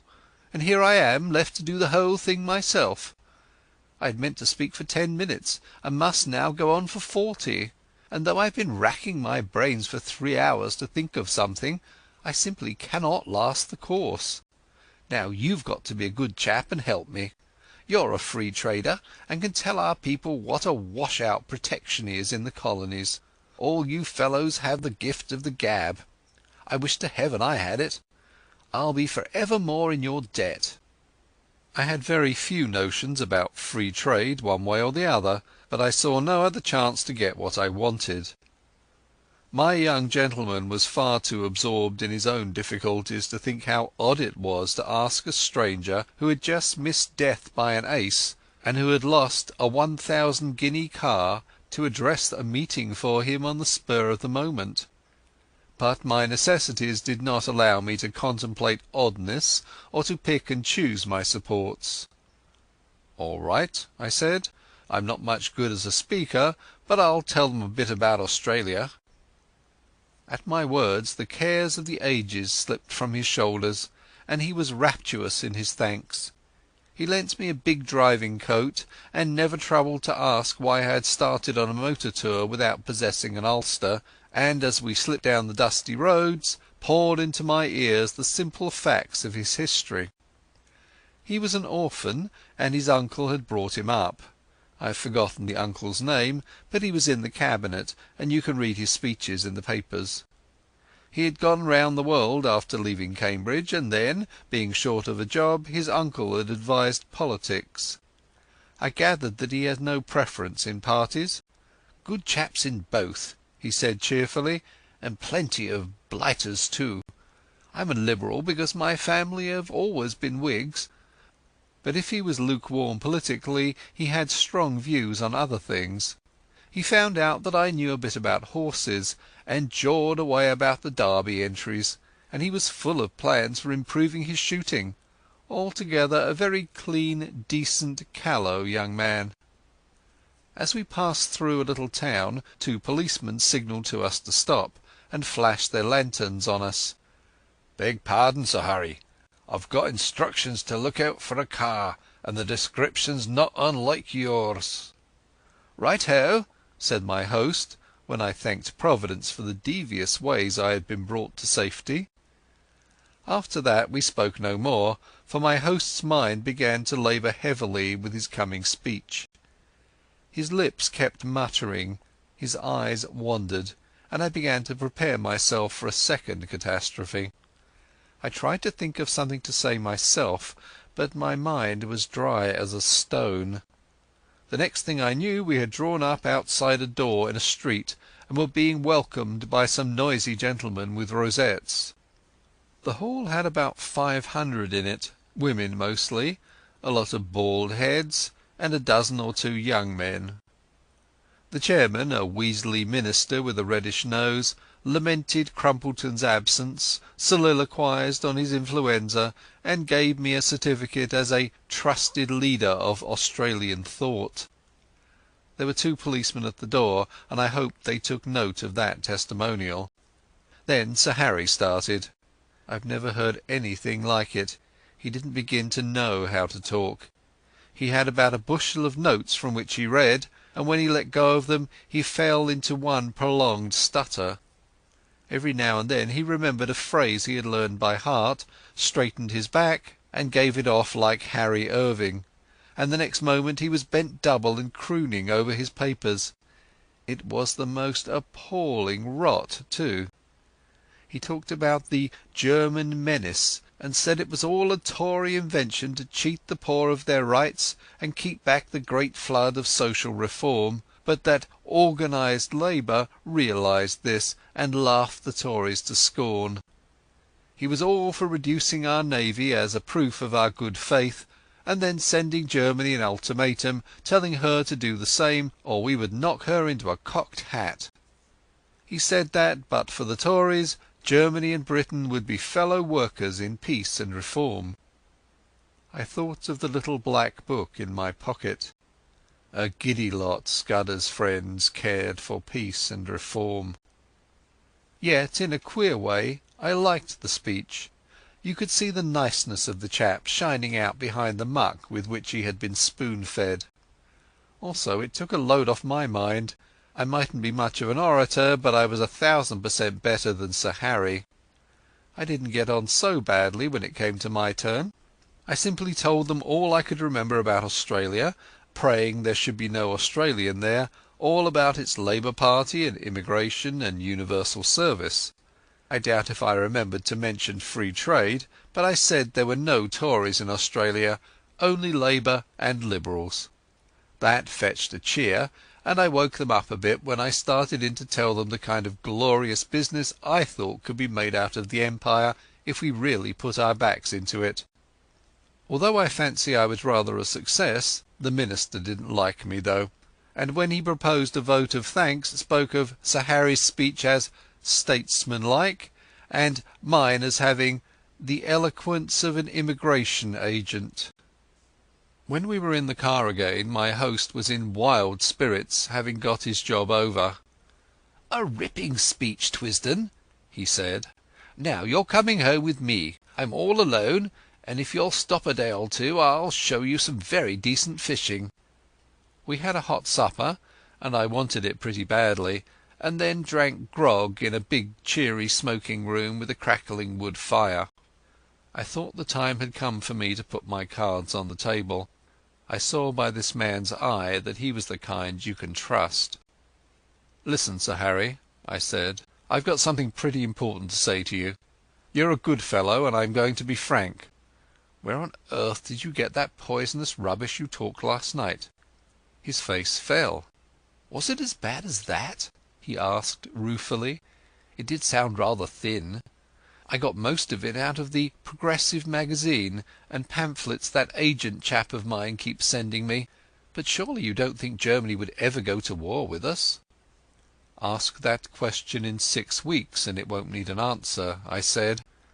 "But if you'll give me your attention for half an hour I'm going to tell you a story." I can see yet that bright room with the deers' heads and the old prints on the walls, Sir Harry standing restlessly on the stone curb of the hearth, and myself lying back in an armchair speaking. I seemed to be another person, standing aside and listening to my own voice, and judging carefully the reliability of my tale. It was the first time I had ever told anyone the exact truth, so far as I understood it, and it did me no end of good, for it straightened out the thing in my own mind. I blinked no detail. He heard all about Scudder and the milkman and the notebook, and my doings in Galloway. Presently he got very excited and walked up and down the hearthrug. "So you see," I concluded, "you have got here in your house the man that is wanted for the Portland Place murder. Your duty is to send your car for the police and give me up. I don't think I'll get very far. There'll be an accident, and I'll have a knife in my ribs in an hour or two after arrest. Nevertheless, it's your duty as a law-abiding citizen. Perhaps in a month's time you'll be sorry, but you'll have no cause to think of that." He was looking at me with bright, steady eyes. "What was your job in Rhodesia, Mr Hannay?" he asked. "Mining engineer," I said. "I made my pile cleanly, and I've had a good time in the making of it. Not a profession that weakens the nerves, is it?" I laughed. "Oh, as to that, my nerves are good enough." I took down a hunting knife from a stand on the wall, and did the old Mashona trick of tossing it and catching it in my lips. That wants a pretty steady heart. He watched me with a smile. "I don't want proofs. I may be an ass on a platform, but I can size up a man. You're no murderer, and you're no fool, and I believe you are speaking the truth. I'm going to back you up. Now, what can I do?" "First, I want you to write a letter to your uncle. I've got to get in touch with the government people some time before the 15th of June. He pulled his moustache. "That won't help you. This is Foreign Office business, and my uncle would have nothing to do with it. Besides, you'll never convince him. No, I'll go one better. I'll write to the Permanent Secretary at the Foreign Office. He's my godfather, and one of the best going. What do you want?" He sat down at the table and wrote to my dictation.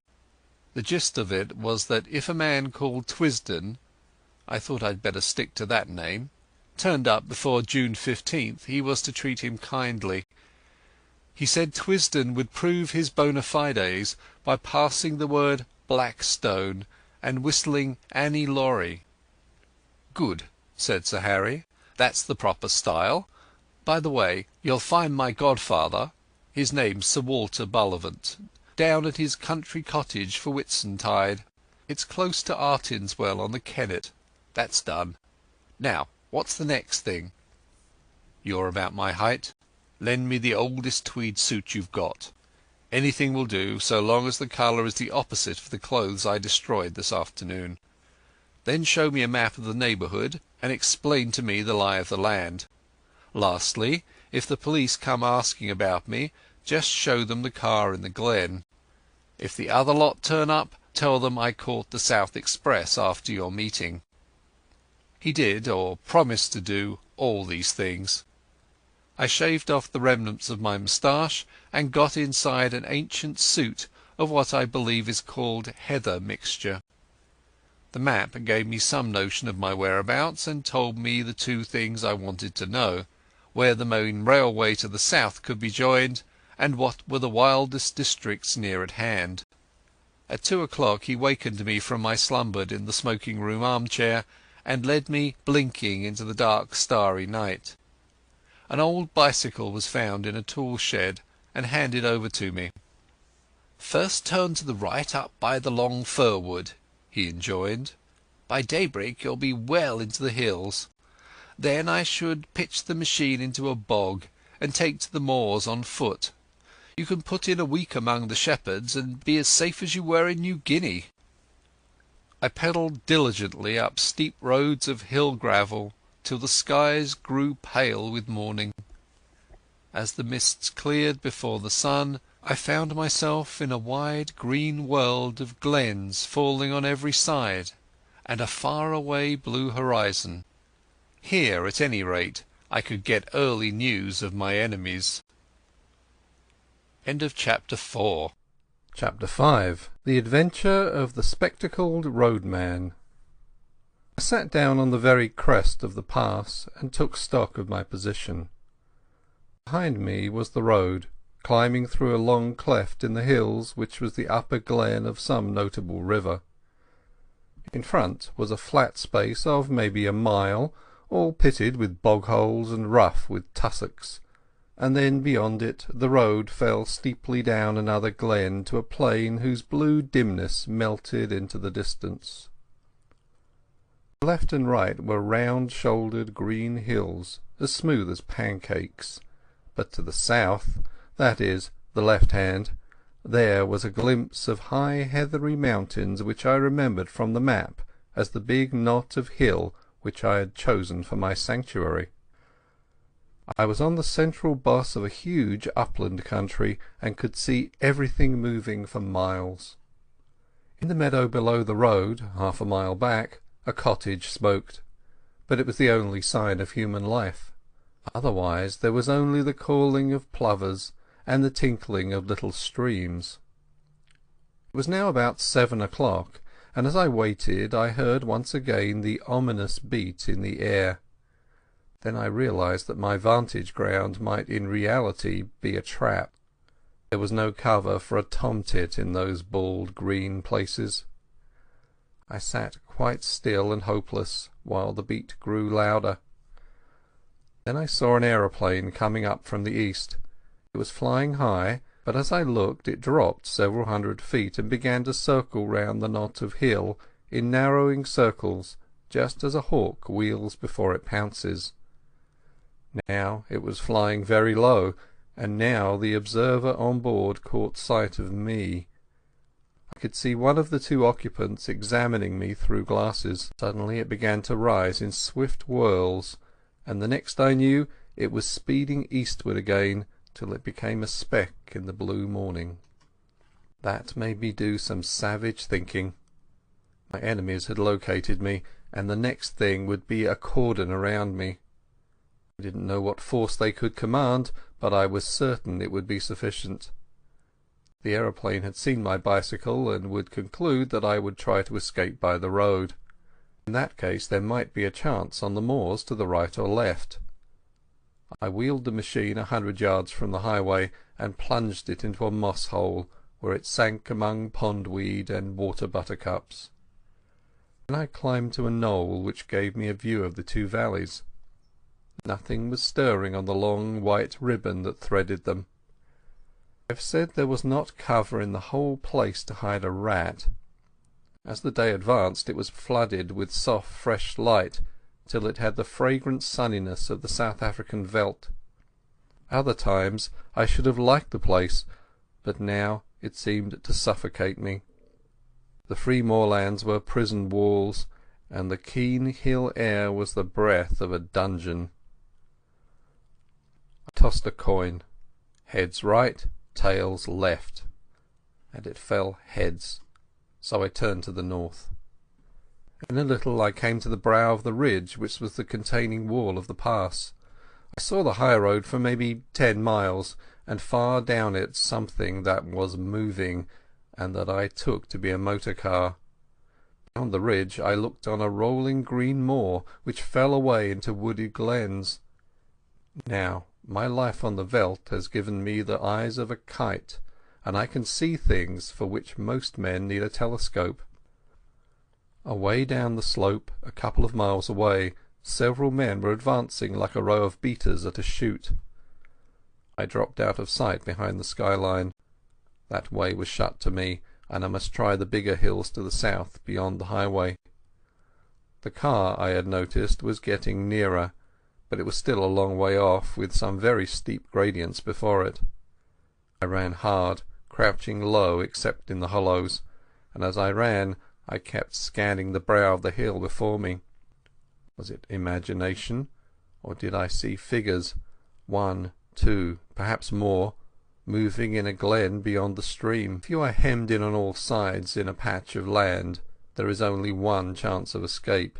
You must stay in the patch, and let your enemies search it and not find you. That was good sense, but how on earth was I to escape notice on that tablecloth of a place? I would have buried myself to the neck in mud, or lain below water, or climbed the tallest tree, but there was not a stick of wood. These bog holes were little puddles. The stream was a slender trickle. There was nothing but short heather and bare hill bent and the white highway. Then in a tiny bight of road, beside a heap of stones, I found the roadman. He had just arrived and was wearily flinging down his hammer. He looked at me with a fishy eye and yawned.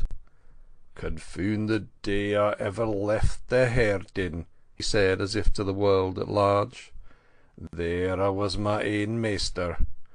Now I'm a slave to the government, tethered to the roadside with sair and black like a suckle." He took up the hammer, struck a stone, dropped the implement with an oath, and put both hands to his ears.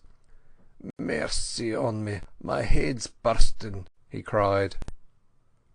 He was a wild figure, about my own size, but much bent, with a week's beard on his chin and a pair of big horn spectacles. "I canna daint," he cried again. "The surveyor man just report me. I'm for my bed." I asked him what was the trouble, though indeed that was clear enough. "The trouble is that I'm no sober. Last nicht my Dr. Merrin was waddit, and they danced till 4 in the byre. Me and some other chiels sit down to the drinking, and here I am. Pity that I've a looked in the wine when it was red." I agreed with him about bed. "It's easy speaking," he moaned, "but I got a postcard yesterday saying that the new road surveyor would be round the day. He'll come and he'll no find me, or else he'll find me fou, and either way I'm a done man. I'll awa back to my bed and say I'm no weel, but I doot that'll no help me, for they ken my kind of no weelness." Then I had an inspiration. "Does the new surveyor know you?" I asked. "Know him? He's just been a week at the job. He runs about in a wee motor car and wad spare the in out or a welk." "Where's your house?" I asked, and was directed by a wavering finger to the cottage by the stream. "Well, back to your bed," I said, "and sleep in peace. I'll take on your job for a bit and see the surveyor." He stared at me blankly. Then, as the notion dawned on his fuddled brain, his face broke into the vacant drunkard smile. "You're the Billy," he cried. "It'll be easy enough managed. I've finished that bing o' stains, and you needna chap on mair this forenoon. Just take the barry and whale enough metal frae yon quarry doon the road to make anither bang the morn. My name's Alexander Turnbull, and I've been 7 year at this trade, and 20 afore that herding on Lethen water. My friends call me Ecky, and while Specky, for I wear glasses, being weak i' the sicht. Just you speak to the surveyor fair and call him sir, and he'll be fell pleased. I'll be back a midday." I borrowed his spectacle and filthy old hat, stripped off coat, waistcoat and collar, and gave him them to carry home. Borrowed, too, the foul stump of a clay pipe as an extra property. He indicated my simple tasks, and without more ado set off at an amble bedwards. Bed may have been his chief object, but I think there was also something left in the foot of a bottle. I prayed that he might be safe under cover before my friends arrived on the scene. Then I set to work to dress for the part. I opened the collar of my shirt. It was a vulgar blue and white check, such as ploughmen wear, and revealed a neck as brown as any tinker's. I rolled up my sleeves, and there was a forearm which might have been a blacksmith's, sunburned and rough with old scars. I got my boots and trouser legs all white from the dust of the road, and hitched up my trousers, tying them with string below the knee. Then I set to work on my face. With a handful of dust I made a watermark round my neck, the place where Mr Turnbull's Sunday ablutions might be expected to stop. I rubbed a good deal of dirt also into the sunburn of my cheeks. A roadman's eyes would no doubt be a little inflamed, so I contrived to get some dust in both of mine, and by dint of vigorous rubbing produced a bleary effect. The sandwiches Sir Harry had given me had gone off with my coat, but the roadman's lunch, tied up in a red handkerchief, was at my disposal. I ate with great relish several of the thick slabs of scone and cheese, and drank a little of the cold tea. In the handkerchief was a local paper tied with string and addressed to Mr Turnbull, obviously meant to solace his midday leisure. I did up the bundle again and put the paper conspicuously beside it. My boots did not satisfy me, but by dint of kicking among the stones I reduced them to the granite-like surface which marks a roadman's footgear. Then I bit and scraped up my fingernails till the edges were all cracked and uneven. The men I was matched against would miss no detail. I broke one of the bootlaces and retied it in a clumsy knot, and loosened the other so that my thick grey socks bulged over the uppers. Still no sign of anything on the road. The motor I had observed half an hour ago must have gone home. My toilette complete, I took up the barrow and began my journeys to and from the quarry 100 yards off. I remembered an old scout in Rhodesia, who had done many queer things in his day, once telling me that the secret of playing a part was to think yourself into it. You could never keep it up, he said, unless you could manage to convince yourself that you were it. So I shut off all other thoughts and switched them on the road mending. I thought of the little white cottage as my home. I recalled the years I had spent herding on Lethen water. I made my mind dwell lovingly on sleep in a box bed and a bottle of cheap whisky. Still nothing appeared on that long white road. Now and then a sheep wandered off the heather to stare at me. A heron flopped down to a pool in the stream and started to fish, taking no more notice of me than if I had been a milestone. On I went, trundling my loads of stone, with the heavy step of the professional. Soon I grew warm, and the dust on my face changed to solid and abiding grit. I was already counting the hours till evening should put a limit to Mr. Turnbull's monotonous toil. Suddenly a crisp voice spoke from the road, and looking up I saw a little Ford two-seater and a round-faced young man in a bowler hat. "Are you Alexander Turnbull?" he asked. "I am the new county road surveyor. You live at Blackhope Foot and have charge of the section from Laidlaw Byres to the Riggs? Good. A fair bit of road, Turnbull, and not badly engineered. A little soft about a mile off, and the edges want cleaning. See you look after that. Good morning. You'll know me the next time you see me." Clearly my get-up was good enough for the dreaded surveyor. I went on with my work, and as the morning grew towards noon I was cheered by a little traffic. A baker's van breasted the hill, and sold me a bag of ginger biscuits, which I stowed in my trouser pockets against emergencies. Then a herd passed with sheep, and disturbed me somewhat by asking loudly, "What ha' become of Specky?" "In bed with a colic," I replied, and the herd passed on. Just about midday a big car stole down the hill, glided past, and drew up 100 yards beyond. Its 3 occupants descended as if to stretch their legs, and sauntered towards me. 2 of the men I had seen before from the window of the Galloway Inn, one lean, sharp and dark, the other comfortable and smiling. The third had the look of a countryman, a vet perhaps, or a small farmer. He was dressed in ill-cut knickerbockers, and the eye in his head was as bright and wary as a hen's. "Morning," said the last. "That's a fine easy job of yours."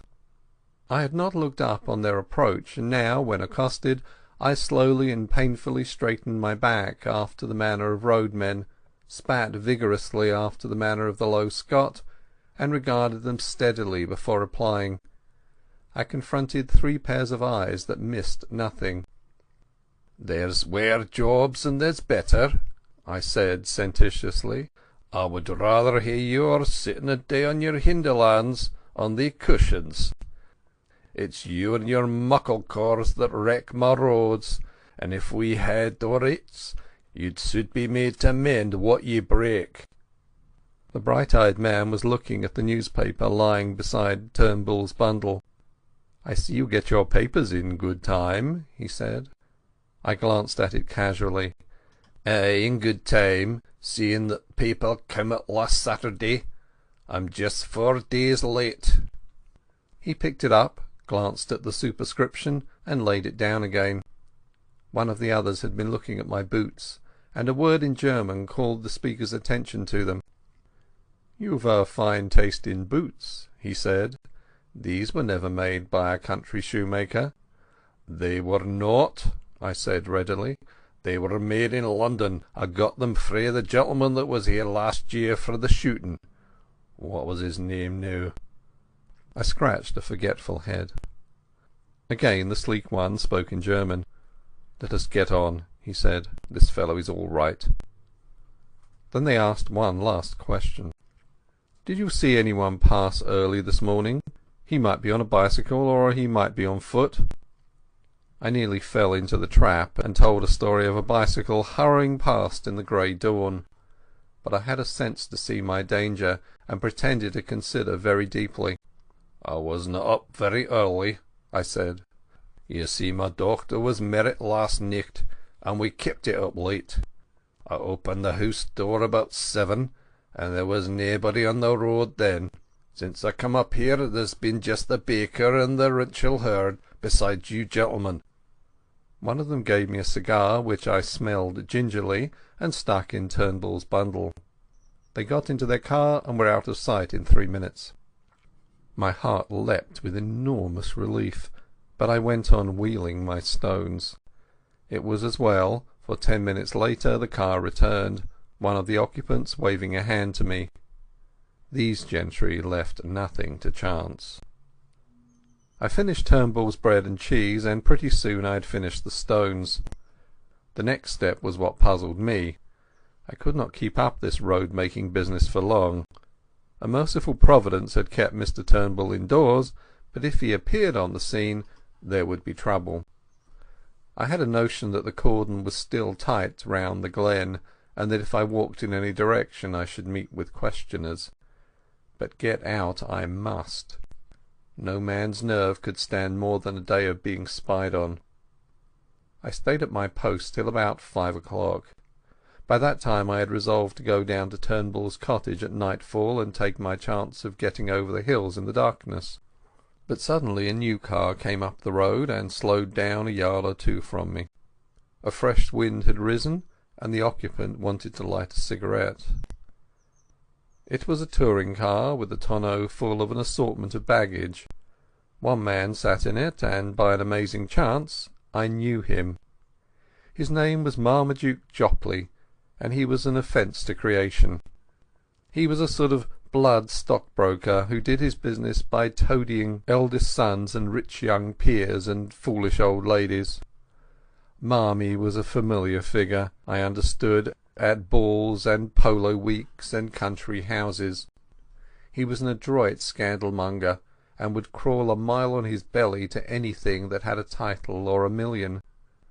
I had a business introduction to his firm when I came to London, and he was good enough to ask me to dinner at his club. There he showed off at a great rate, and pattered about his Duchess till the snobbery of the creature turned me sick. I asked a man afterwards why nobody kicked him, and was told that an Englishman reverenced the weaker sex. Anyhow, there he was now, nattily dressed in a fine new car, obviously on his way to visit some of his fine friends. A sudden daftness took me, and in a second I had jumped into the tonneau and had him by the shoulder. "Hello, Jopley," I sang out. "Well met, my lad." He got a horrible fright. His chin dropped as he stared at me. "Who the devil are you?" he gasped. "My name's Hanny," I said, "from Rhodesia. You remember?" "Good God, the murderer!" he choked. "Just so. And there'll be a second murder, my dear, if you don't do as I tell you. Give me that coat of yours, that cap too." He did as he was bid, for he was blind with terror. Over my dirty trousers and vulgar shirt I put on his smart driving coat, which buttoned high up to the top, and thereby hid the deficiencies of my collar. I stuck the cap on my head and added his gloves to my get-up. The dusty roadman in a minute was transformed into one of the neatest motorists in Scotland. On Mr. Jopley's head I clapped Turnbull's unspeakable hat, and told him to keep it there. Then, with some difficulty, I turned the car. My plan was to go back the road he had come, for the watchers, having seen it before, would probably let it pass unremarked, and Marmie's figure was in no way like mine. "Now, my child," I said, "sit quite still and be a good boy. I mean you no harm. I'm only borrowing your car for an hour or two. But if you play me any tricks, and above all if you open your mouth, as sure as there's a God above me I'll wring your neck. Savvy?" I enjoyed that evening's ride. We ran 8 miles down the valley through a village or two, and I could not help noticing several strange-looking folk lounging by the roadside. These were the watchers, who would have had much to say to me if I had come in other garb or company. As it was, they looked incuriously on. One touched his cap in salute, and I responded graciously. As the dark fell, I turned up a side glen which, as I remembered from the map, led into an unfrequented corner of the hills. Soon the villages were left behind, then the farms, and then even the wayside cottages. Presently we came to a lonely moor, where the night was blackening the sunset gleam in the bog pools. Here we stopped, and I obligingly reversed the car and restored to Mr. Jopley his belongings. "1,000 thanks," I said. "There's more use in you than I thought. Now be off and find the police." As I sat on the hillside, watching the twilight dwindle, I reflected on the various kinds of crime I had now sampled. Contrary to general belief, I was not a murderer, but I had become an unholy liar, a shameless impostor, and a highwayman with a marked taste for expensive motor cars. End of Chapter 5. Chapter 6. The Adventure of the Bald Archaeologist. I spent the night on a shelf of the hillside, in the lee of a boulder where the heather grew long and soft. It was a cold business, for I had neither coat nor waistcoat. Those were in Mr. Turnbull's keep, as was Scudder's little book, my watch, and, worst of all, my pipe and tobacco pouch. Only my money accompanied me in my belt, and half a pound of ginger biscuits in my trousers pocket. I supped off half those biscuits, and by worming myself deep into the heather got some kind of warmth. My spirits had risen, and I was beginning to enjoy this crazy game of hide-and-seek. So far I had been miraculously lucky. The milkman, the literary innkeeper, Sir Harry, the roadman, and the idiotic Marmee were all pieces of undeserved good fortune. Somehow the first success gave me a feeling that I should pull through. My chief trouble was that I was desperately hungry. When a Jew shoots himself in the city and there is an inquest, the newspapers usually report that the deceased was well nourished. I remember thinking that they would not call me well nourished if I broke my neck in a bog hole. I lay and tortured myself, for the ginger biscuits merely emphasized the aching void, with the memory of all the good food I had thought so little of in London. There were Paddock's crisp sausages and fragrant shavings of bacon and shapely poached eggs. How often I had turned up my nose at them. There were the cutlets they did at the club, and a particular ham that stood on the cold table, for which my soul lusted. My thoughts hovered over all the variety of mortal edible, and finally settled on a porterhouse steak and a quart of bitter with a Welsh rarebit to follow. In longing hopelessly for these dainties, I fell asleep. I woke very cold and stiff about an hour after dawn. It took me a little while to remember where I was, for I had been very weary and had slept heavily. I saw first the pale blue sky through a net of heather, then a big shoulder of hill, and then my own boots placed neatly in a blackberry bush. I raised myself on my arms and looked down into the valley, and that one look set me lacing up my boots in mad haste. But there were men below, not more than a quarter of a mile off, spaced out on the hillside like a fan, and beating the heather. Marmee had not been slow in looking for his revenge. I crawled out of my shelf into the cover of a boulder, and from it gained a shallow trench which slanted up the mountain face. This led me presently into the narrow gully of a burn, by which way I scrambled to the top of the ridge. From there I looked back and saw that I was still undiscovered. My pursuers were patiently quartering the hillside and moving upwards. Keeping behind the skyline, I ran for maybe half a mile till I judged I was above the uppermost end of the glen. Then I showed myself, and was instantly noted by one of the flankers, who passed the word to the others. I heard cries coming up from below, and saw that the line of search had changed its direction. I pretended to retreat over the skyline, but instead went back the way I had come, and in 20 minutes was behind the ridge overlooking my sleeping place. From that viewpoint I had the satisfaction of seeing the pursuit streaming up the hill at the top of the glen on a hopelessly false scent. I had before me a choice of routes, and I chose a ridge which made an angle with the one I was on, and so would soon put a deep glen between me and my enemies. The exercise had warmed my blood, and I was beginning to enjoy myself amazingly. As I went I breakfasted on the dusty remnants of the ginger biscuits. I knew very little about the country, and I hadn't a notion what I was going to do. I trusted to the strength of my legs, but I was well aware that those behind me would be familiar with the lie of the land, and that my ignorance would be a heavy handicap. I saw in front of me a sea of hills rising very high towards the south, but northwards breaking down into broad ridges which separated wide and shallow dales. The ridge I had chosen seemed to sink after a mile or two to a moor which lay like a pocket in the uplands. That seemed as good a direction to take as any other. My stratagem had given me a fair start, call it 20 minutes, and I had the width of a glen behind me before I saw the first heads of the pursuers. The police had evidently called in local herds or gamekeepers. They hallooed at the sight of me, and I waved my hand. 2 dived into the glen and began to climb my ridge, while the others kept their own side of the hill. I felt as if I were taking part in a schoolboy game of hare and hounds, but very soon it began to seem less of a game.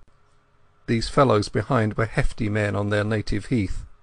Looking back, I saw that only 3 were following direct, and I guessed that the others had fetched a circuit to cut me off. My lack of local knowledge might very well be my undoing, and I resolved to get out of this tangle of glens to the pocket of moor I had seen from the tops. I must so increase my distance as to get clear away from them, and I believed I could do this if I could find the right ground for it. If there had been cover, I would have tried a bit of stalking, but on these bare slopes you could see a fly a mile off. My hope must be in the length of my legs and the soundness of my wind, but I needed easier ground for that, for I was not bred a mountaineer. How I longed for a good Afrikaner pony! I put on a great spurt and got off my ridge and down into the moor before any figures appeared on the skyline behind me. I crossed the burn and came out on a high road which made a pass between 2 glens. All in front of me was a big field of heather, sloping up to a crest which was crowned with an odd feather of trees. In the dyke by the roadside was a gate from which a grass-grown track led over the first wave of the moor. I jumped the dyke and followed it, and after a few hundred yards, as soon as it was out of sight of the highway, the grass stopped, and it became a very respectable road, which was evidently kept with some care. Clearly it ran to a house, and I began to think of doing the same. Hitherto my luck had held, and it might be that my best chance would be found in this remote dwelling. Anyhow, there were trees there, and that meant cover. I did not follow the road, but the burnside which flanked it on the right, where the bracken grew deep and the high banks made a tolerable screen. It was well I did so, for no sooner had I gained the hollow than, looking back, I saw the pursuit topping the ridge from which I had descended. After that I did not look back. I had no time. I ran up the burnside, crawling over the open places, and for a large part wading in the shallow stream. I found a deserted cottage with a row of phantom peat stacks and an overgrown garden. Then I was among young hay, and very soon had come to the edge of a plantation of wind-blown firs. From there I saw the chimneys of the house smoking a few hundred yards to my left. I forsook the burnside, crossed another dyke, and almost before I knew was on a rough lawn. A glance back told me that I was well out of sight of the pursuit, which had not yet passed the first lift of the moor. The lawn was a very rough place, cut with a scythe instead of a mower, and planted with beds of scrubby rhododendrons. A brace of black game, which are not usually garden birds, rose at my approach. The house before me was the ordinary moorland farm, with a more pretentious whitewashed wing added. Attached to this wing was a glass veranda, and through the glass I saw the face of an elderly gentleman meekly watching me. I stalked over the border of coarse hill gravel and entered the veranda door. Within was a pleasant room, glass on one side, and on the other a mass of books. More books showed in an inner room. On the floor, instead of tables, stood cases such as you see in a museum, filled with coins and queer stone implements. There was a knee-hole desk in the middle, and seated at it, with some papers and open volumes before him, was the benevolent old gentleman. His face was round and shiny, like Mr. Pickwick's. Big glasses were stuck on the end of his nose, and the top of his head was as bright and bare as a glass bottle. He never moved when I entered, but raised his placid eyebrows and waited on me to speak. It was not an easy job, with about 5 minutes to spare, to tell a stranger who I was and what I wanted, and to win his aid. I did not attempt it. There was something about the eye of the man before me, something so keen and knowledgeable, that I could not find a word. I simply stared at him and stuttered. "You seem in a hurry, my friend," he said slowly. I nodded towards the window. It gave a prospect across the moor through a gap in the plantation, and revealed certain figures half a mile off, straggling through the heather. "Ah, I see," he said, and took up a pair of field glasses, through which he patiently scrutinized the figures. "A fugitive from justice, eh? Well, we'll go into the matter at our leisure. Meantime, I object to my privacy being broken in upon by the clumsy rural policeman. Go into my study and you will see 2 doors facing you. Take the one to the left and close it behind you. You will be perfectly safe." And this extraordinary man took up his pen again. I did as I was bid, and found myself in a little dark chamber which smelled of chemicals, and was lit only by a tiny window high up in the wall. The door had swung behind me with a click like the door of a safe. Once again I had found an unexpected sanctuary. All the same, I was not comfortable. There was something about the old gentleman which puzzled and rather terrified me. He had been too easy and ready, almost as if he had expected me, and his eyes had been horribly intelligent. No sound came to me in that dark place. For all I knew, the police might be searching the house, and if they did they would want to know what was behind this door. I tried to possess my soul in patience, and to forget how hungry I was. Then I took a more cheerful view. The old gentleman could scarcely refuse me a meal, and I fell to reconstructing my breakfast. Bacon and eggs would content me, but I wanted the better part of a flitch of bacon and 100 eggs. And then, while my mouth was watering in anticipation, there was a click, and the door stood open. I emerged into the sunlight to find the master of the house sitting in a deep armchair in the room he called his study, and regarding me with curious eyes. "Have they gone?" I asked. "They have gone. I convinced them that you had crossed the hill. I do not choose that the police should come between me and one who I am delighted to honour. This is a lucky morning for you, Mr. Richard Hannay." As he spoke his eyelids seemed to tremble and to fall a little over his keen grey eyes. In a flash the phrase of Scudder's came back to me when he described the man he most dreaded in the world. He had said that he could hood his eyes like a hawk. Then I saw that I had walked straight into the enemy's headquarters. My first impulse was to throttle the old ruffian and make for the open air. He seemed to anticipate my intention, for he smiled gently and nodded to the door behind me. I turned and saw 2 men-servants who had me covered with pistols. He knew my name, and he had never seen me before, and as the reflection darted across my mind I saw a slender chance. "I don't know what you mean," I said roughly. "And who are you calling Richard Hannay? My name's Ainslie." "So," he said, smiling, "but of course you have others. We won't quarrel about a name." I was pulling myself together now, and I reflected that my garb, lacking coat and waistcoat and collar, would at any rate not betray me. I put on my surliest face and shrugged my shoulders.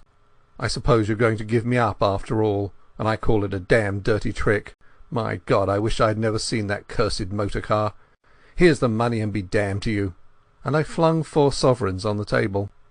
He opened his eyes a little.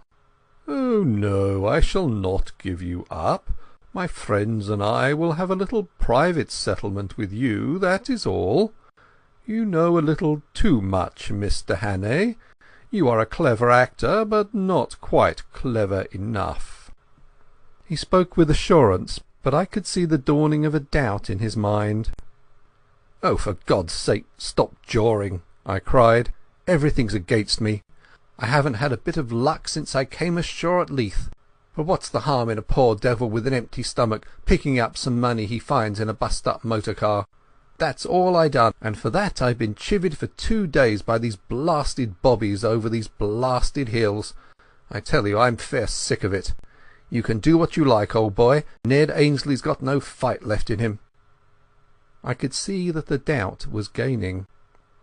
"Will you oblige me with the story of your recent doings?" he asked.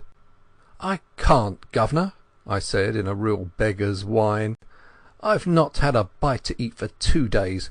Give me a mouthful of food, and then you'll hear God's truth." I must have showed my hunger in my face, for he signalled to one of the men in the doorway. A bit of cold pie was bought, and a glass of beer, and I wolfed them down like a pig, or rather like Ned Ainsley, for I was keeping up my character. In the middle of my meal he spoke suddenly to me in German, but I turned on him a face as blank as a stone wall. Then I told him my story, how I had come off an Archangel ship at Leith a week ago, and was making my way overland to my brother at Wigton. I had run short of cash, I hinted vaguely at a spree, and I was pretty well on my uppers when I had come on a hole in a hedge, and looking through had seen a big motor car lying in a burn. I had poked about to see what was happening, and had found 3 sovereigns lying on the seat and 1 on the floor. There was nobody there, or any sign of an owner, so I had pocketed the cash. But somehow the law had got after me. When I had tried to change a sovereign in a baker's shop, the woman had cried on the police, and a little later, when I was washing my face in a burn, I had been nearly gripped, and had only got away by leaving my coat and waistcoat behind me. "They can have the money back," I cried, "for a fat lot of good it's done me. Those perishers are all down on a poor man. Now, if it had been you, governor, that had found the quids, nobody would have troubled you." "You're a good liar, Hanny," he said. I flew into a rage. "Stop fooling, damn you! I tell you my name's Ainsley, and I never heard of anyone called Hanny in my born days. I'd sooner have the police than you with your Hannays and your monkey-faced pistol tricks. No, governor, I don't mean that. I'm much obliged for you for the grub. I'll thank you to let me go now the coast's clear." It was obvious that he was badly puzzled. You see, he had never seen me, and my appearance must have altered considerably from my photographs, if he had got one of them. I was pretty smart and well dressed in London, and now I was a regular tramp. "I do not propose to let you go. If you are what you say you are, you will soon have a chance of clearing yourself. If you are what I believe you are, I do not think you will see the light much longer." He rang a bell, and a 3rd servant appeared from the veranda. "I want the Lancaster in 5 minutes," he said. "There will be 3 to luncheon." Then he looked steadily at me, and that was the hardest ordeal of all. There was something weird and devilish in those eyes, cold, malignant, unearthly, and most hellishly clever. They fascinated me like the bright eyes of a snake.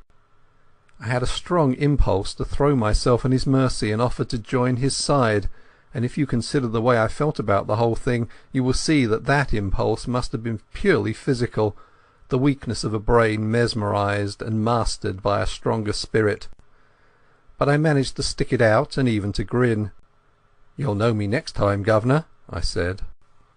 "Karl," he said in German to one of the men in the doorway, "you will put this fellow in the storeroom until I return, and you will be answerable to me for his keeping." I was marched out of the room with a pistol at each ear. The storeroom was a damp chamber in what had been the old farmhouse. There was no carpet on the uneven floor, and nothing to sit down on but a school form. It was black as pitch, for the windows were heavily shuttered. I made out by groping that the walls were lined with boxes and barrels and sacks of some heavy stuff. The whole place smelled of mould and disuse. My jailers turned the key in the door, and I could hear them shifting their feet as they stood on guard outside. I sat down in the chilly darkness in a very miserable frame of mind. The old boy had gone off in a motor to collect the 2 ruffians who had interviewed me yesterday. Now they had seen me as the roadman, and they would remember me, for I was in the same rig. What was a roadman doing 20 miles from his beat, pursued by the police? A question or two would put them on the track. Probably they had seen Mr. Turnbull, probably Marmee too. Most likely they could link me up with Sir Harry, and then the whole thing would be crystal clear. What chance had I in this moorland house with 3 desperadoes and their armed servants? I began to think wistfully of the police, now plodding over the hills after my wraith. They at any rate were fellow countrymen and honest men, and their tender mercies would be kinder than these ghoulish aliens. But they wouldn't have listened to me. That old devil with the eyelids had not taken long to get rid of them. I thought he probably had some kind of graft with the constabulary. Most likely he had letters from cabinet ministers saying he was to be given every facility for plotting against Britain.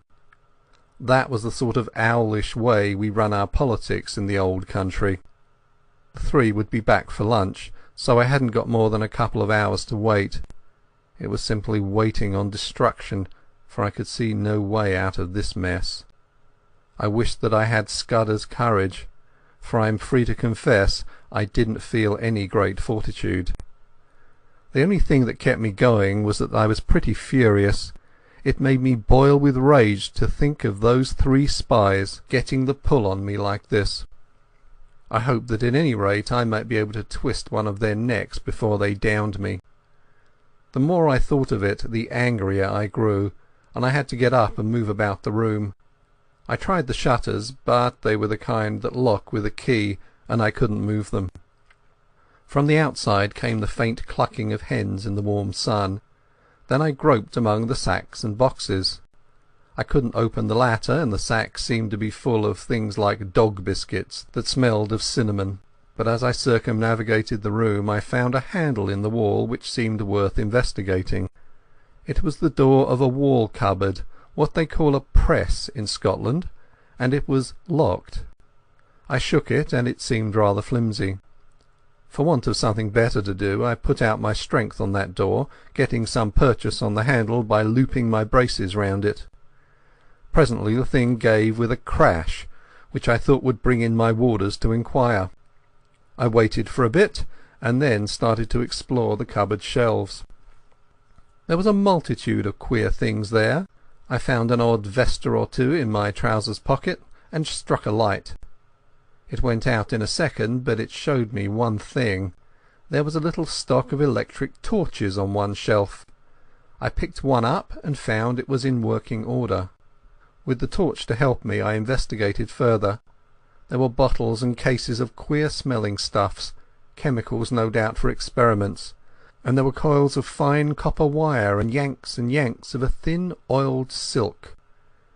There was a box of detonators and a lot of cord for fuses. Then away at the back of a shelf I found a stout brown cardboard box, and inside it a wooden case. I managed to wrench it open, and within lay 6 little grey bricks, each a couple of inches square. I took one up and found that it crumbled easily in my hand. Then I smelled it and put my tongue to it. After that I sat down to think. I hadn't been a mining engineer for nothing, and I knew lentonite when I saw it. With one of these bricks I could blow the house to smithereens.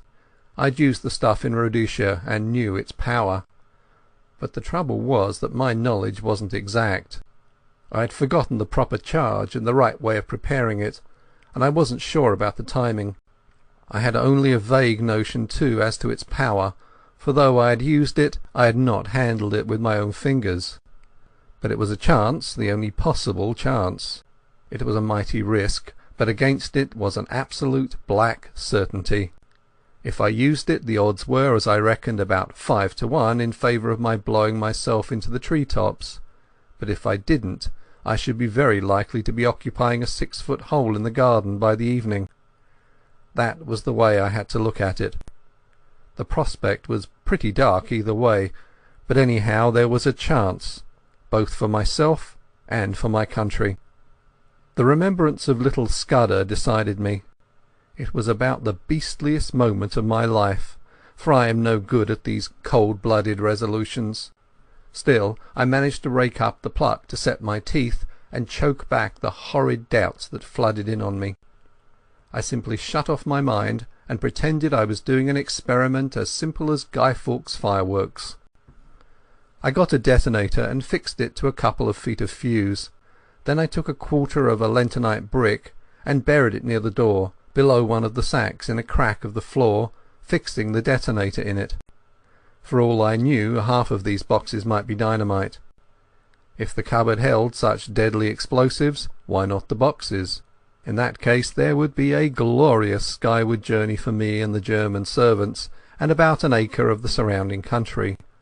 There was also the risk that the detonation might set off the other bricks in the cupboard, for I had forgotten most that I knew about lentonite. But it didn't do to begin thinking about the possibilities. The odds were horrible, but I had to take them. I ensconced myself just below the sill of the window and lit the fuse. Then I waited for a moment or two. There was dead silence, only a shuffle of heavy boots in the passage, and the peaceful cluck of hens from the warm out-of-doors. I commended my soul to my Maker, and wondered where I would be in 5 seconds. A great wave of heat seemed to surge upwards from the floor and hang for a blistering instant in the air. Then the wall opposite me flashed into a golden yellow and dissolved with a rending thunder that hammered my brain into a pulp. Something dropped on me, catching the point of my left shoulder, and then I became unconscious. My stupor can scarcely have lasted beyond a few seconds. I felt myself being choked by thick yellow fumes, and struggled out of the debris to my feet. Somewhere behind me I felt fresh air. The jambs of the window had fallen, and through the ragged rent the smoke was pouring out to the summer noon. I stepped over the broken lintel and found myself standing in a yard in a dense and acrid fog. I felt very sick and ill, but I could move my limbs, and I staggered blindly forward, away from the house. A small mill-lade ran in a wooden aqueduct at the other side of the yard, and into this I fell. The cool water revived me, and I had just enough wits left to think of escape. I squirmed up the lade among the slippery green slime till I reached the mill wheel. Then I wriggled through the axle hole into the old mill and tumbled onto a bed of chaff. A nail caught the seat of my trousers, and I left a wisp of heather mixture behind me. The mill had been long out of use. The ladders were rotten with age, and in the loft the rats had gnawed great holes in the floor. Nausea shook me, and a wheel in my head kept turning, while my left shoulder and arm seemed to be stricken with the palsy. I looked out of the window and saw a fog still hanging over the house, and smoke escaping from an upper window. Please God I had set the place on fire, for I could hear the confused cries coming from the other side. But I had no time to linger, since this mill was obviously a bad hiding-place.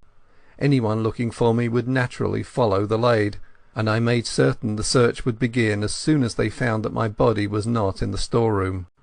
From another window I saw that on the far side of the mill stood an old stone dovecot. If I could get there without leaving tracks I might find a hiding-place, for I argued that my enemies, if they thought I could move, would conclude that I had made for open country, and would go seeking me on the moor. I crawled down the broken ladder, scattering chaff behind me to cover my footsteps. I did the same on the mill floor, and on the threshold where the door hung on broken hinges. Peeping out I saw that between me and the dovecot was a piece of bare cobbled ground, where no footmarks would show. Also it was mercifully hid by the mill buildings from any view from the house. I slipped across the space, got into the back of the dovecot, and prospected a way of ascent. That was one of the hardest jobs I ever took on. My shoulder and arm ached like hell, and I was so sick and giddy that I was always on the verge of falling, but I managed it somehow. By the use of out-jutting stones and gaps in the masonry, and a tough ivy root, I got to the top in the end. There was a little parapet behind which I found a space to lie down. Then I proceeded to go into an old-fashioned swoon. I woke with a burning head and the sun glaring in my face. For a long time I lay motionless, for these horrible fumes seemed to have loosened my joints and dulled my brain. Sounds came to me from the house, men speaking throatily, and the throbbing of a stationary car. There was a little gap in the parapet to which I wriggled, and from which I had some sort of prospect of the yard. I saw figures come out, a servant with his head bound up, then a younger man in knickerbockers. They were looking for something, and moved towards the mill. Then one of them caught sight of the wisp of cloth on the nail, and cried out to the other. They both went back to the house and brought two more to look at it. I saw the rotund figure of my late captor, and thought I made out the man with the lisp. I noticed that all had pistols. For half an hour they ransacked the mill. I could hear them kicking over the barrels and pulling up the rotten planking. Then they came outside and stood just below the dovecot, arguing fiercely. The servant with the bandage was being soundly rated. I heard them fiddling with the door of the dovecot, and for one horrid moment I thought they were coming up. Then they thought better of it and went back to the house. All that long blistering afternoon I lay baking on the rooftop. Thirst was my chief torment. My tongue was like a stick, and to make it worse I could hear the cool drip of water from the mill lade. I watched the course of the little stream as it came in from the moor, and my fancy followed it to the top of the glen, where it must issue from an icy fountain fringed with cool ferns and mosses. I would have given £1,000 to plunge my face into that. I had a fine prospect of the whole ring of moorland. I saw the car speed away with two occupants, and a man on a hill pony riding east. I judged they were looking for me, and I wished them joy of their quest. But I saw something else more interesting. The house stood almost on the summit of a swell of moorland which crowned a sort of plateau, and there was no higher point nearer than the big hills 6 miles off. The actual summit, as I have mentioned, was a biggish clump of trees, firs mostly, with a few ashes and beeches. On the dovecot I was almost on a level with the tree-tops, and could see what lay beyond. The wood was not solid, but only a ring, and inside was an oval of green turf, for all the world like a big cricket field. I didn't take long to guess what it was. It was an aerodrome, and a secret one. The place had been most cunningly chosen, for suppose anyone were watching an airplane descending here, he would think it had gone over the hills beyond the trees. As the place was on the top of a rise in the midst of a big amphitheatre, any observer from any direction would conclude it had passed out of view behind the hill. Only a man very close at hand would realize that the aeroplane had not gone over but had descended in the midst of the wood. An observer with a telescope on one of the higher hills might have discovered the truth, but only herds went there, and herds do not carry spyglasses. When I looked from the dovecot I could see far away a blue line which I knew was the sea, and I grew furious to think that our enemies had this secret conning tower to rake our waterways. Then I reflected that if that aeroplane came back the chances were 10 to 1 that I would be discovered. So through the afternoon I lay and prayed for the coming of darkness, and glad I was when the sun went down over the big western hills and the twilight haze crept over the moor. The aeroplane was late. The gloaming was far advanced when I heard the beat of wings and saw it volplaning down toward its home in the wood. Lights twinkled for a bit, and there was much coming and going from the house. Then the dark fell, and silence. Thank God it was a black night. The moon was well on its last quarter, and would not rise till late. My thirst was too great to allow me to tarry, so about 9 o'clock, so far as I could judge, I started to descend. It wasn't easy, and halfway down I heard the back door of the house open, and saw the gleam of a lantern against the mill wall. For some agonizing minutes I hung by the ivy and prayed that whatever it was would not come round by the dovecot. Then the light disappeared, and I dropped as softly as I could onto the hard soil of the yard. I crawled on my belly in the lee of a stone dyke till I reached the fringe of trees which surrounded the house. If I had known how to do it, I would have tried to put that aeroplane out of action, but I realized that any attempt would probably be futile. I was pretty certain that there would be some kind of defence round the house, so I went through the woods on hands and knees, feeling carefully every inch before me. It was as well, for presently I came on a wire about 2 feet from the ground. If I had tripped over that, it would doubtless have rung some bell in the house, and I would have been captured. 100 yards further on I found another wire cunningly placed on the edge of a small stream. Beyond that lay the moor, and in 5 minutes I was deep in bracken and heather. Soon I was round the shoulder of the rise, in the little glen from which the mill lade flowed. 10 minutes later my face was deep in the spring, and I was soaking down pints of the blessed water. But I did not stop till I had put 6 miles between me and that accursed dwelling. Chapter 7. The Dry Fly Fisherman. I sat down on a hilltop and took stock of my position. I wasn't feeling very happy, for my natural thankfulness at my escape was clouded by my severe bodily discomfort. Those lentonite fumes had fairly poisoned me, and the baking hours on the dovecot hadn't helped matters. I had a crushing headache, and felt as sick as a cat. Also my shoulder was in a bad way. At first I thought it was only a bruise, but it seemed to be swelling, and I had no use of my left arm. My plan was to seek Mr. Turnbull's cottage, recover my garments, and especially Scudder's notebook, and then make for the main line and get back to the south. It seemed to me that the sooner I got in touch with the Foreign Office man, Sir Walter Bullivant, the better. I didn't see how I could get more proof than I'd got already. He must just take or leave my story, and anyway with him I would be in better hands than those devilish Germans. I began to feel quite kindly towards the British police. It was a wonderful starry night, and I had not much difficulty about the road. Sir Harry's map had given me the lie of the land, and all I had to do was to steer a point or two west of southwest to come to the stream where I had met the roadman. In all these travels I never knew the names of the places, but I believe this stream was no less than the upper waters of the River Tweed. I calculated I must be about 18 miles distant, and that meant I could not get there before morning. So I must lie up a day somewhere, for I was too outrageous a figure to be seen in the sunlight. I had neither coat, waistcoat, collar nor hat. My trousers were badly torn, and my face and hands were black with the explosion. I dare say I had other beauties, for my eyes felt as if they were furiously bloodshot.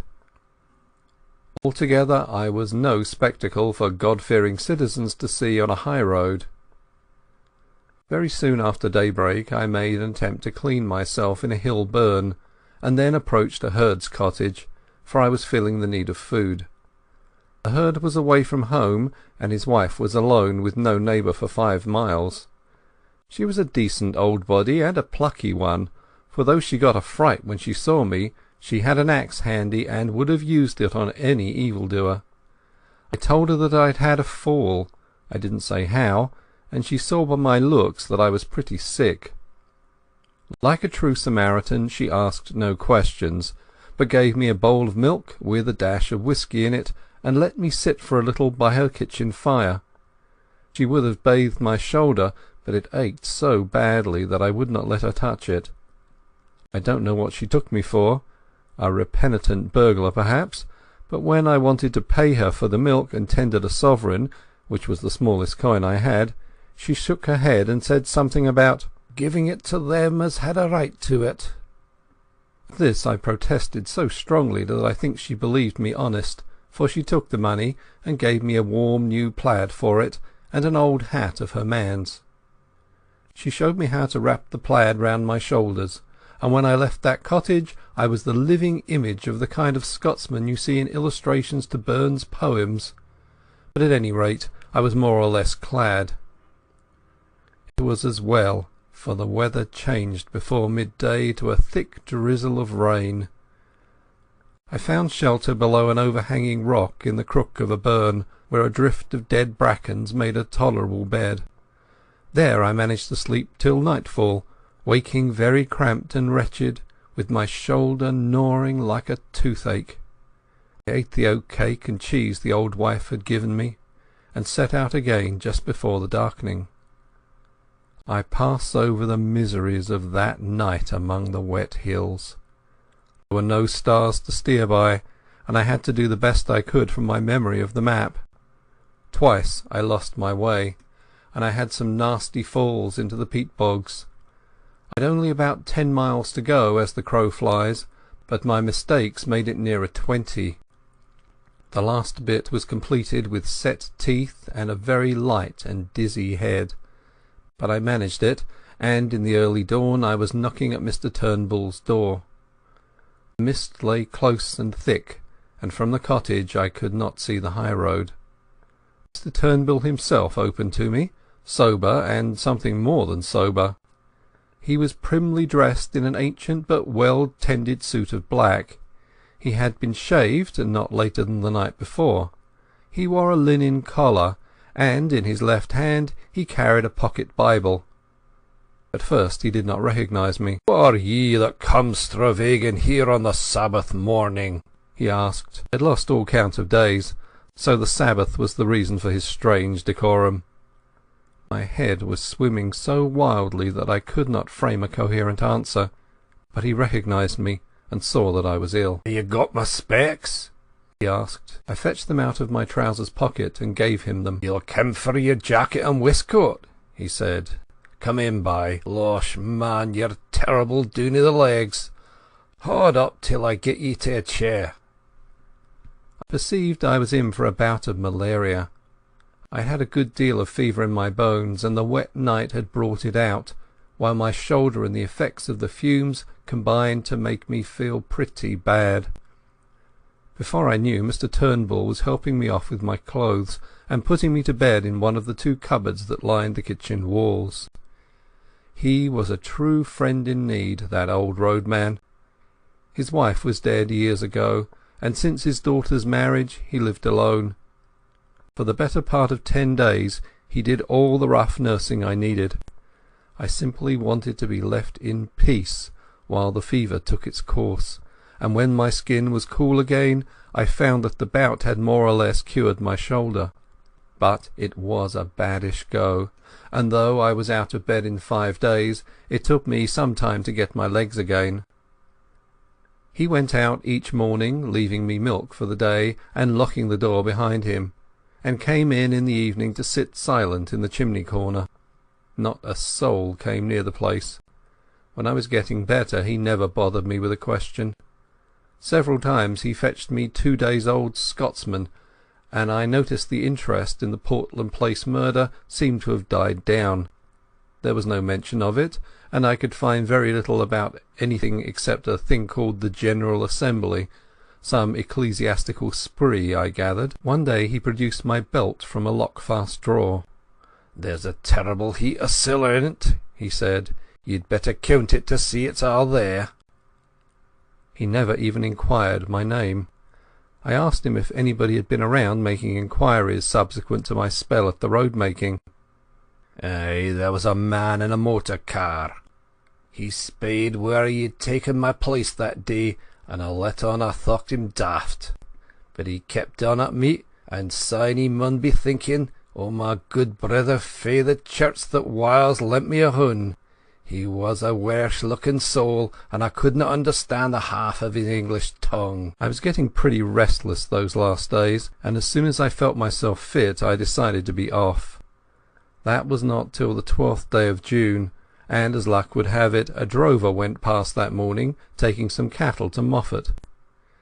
He was a man named Hislop, a friend of Turnbull's, and he came in to his breakfast with us and offered to take me with him. I made Turnbull accept £5 for my lodging, and a hard job I had of it.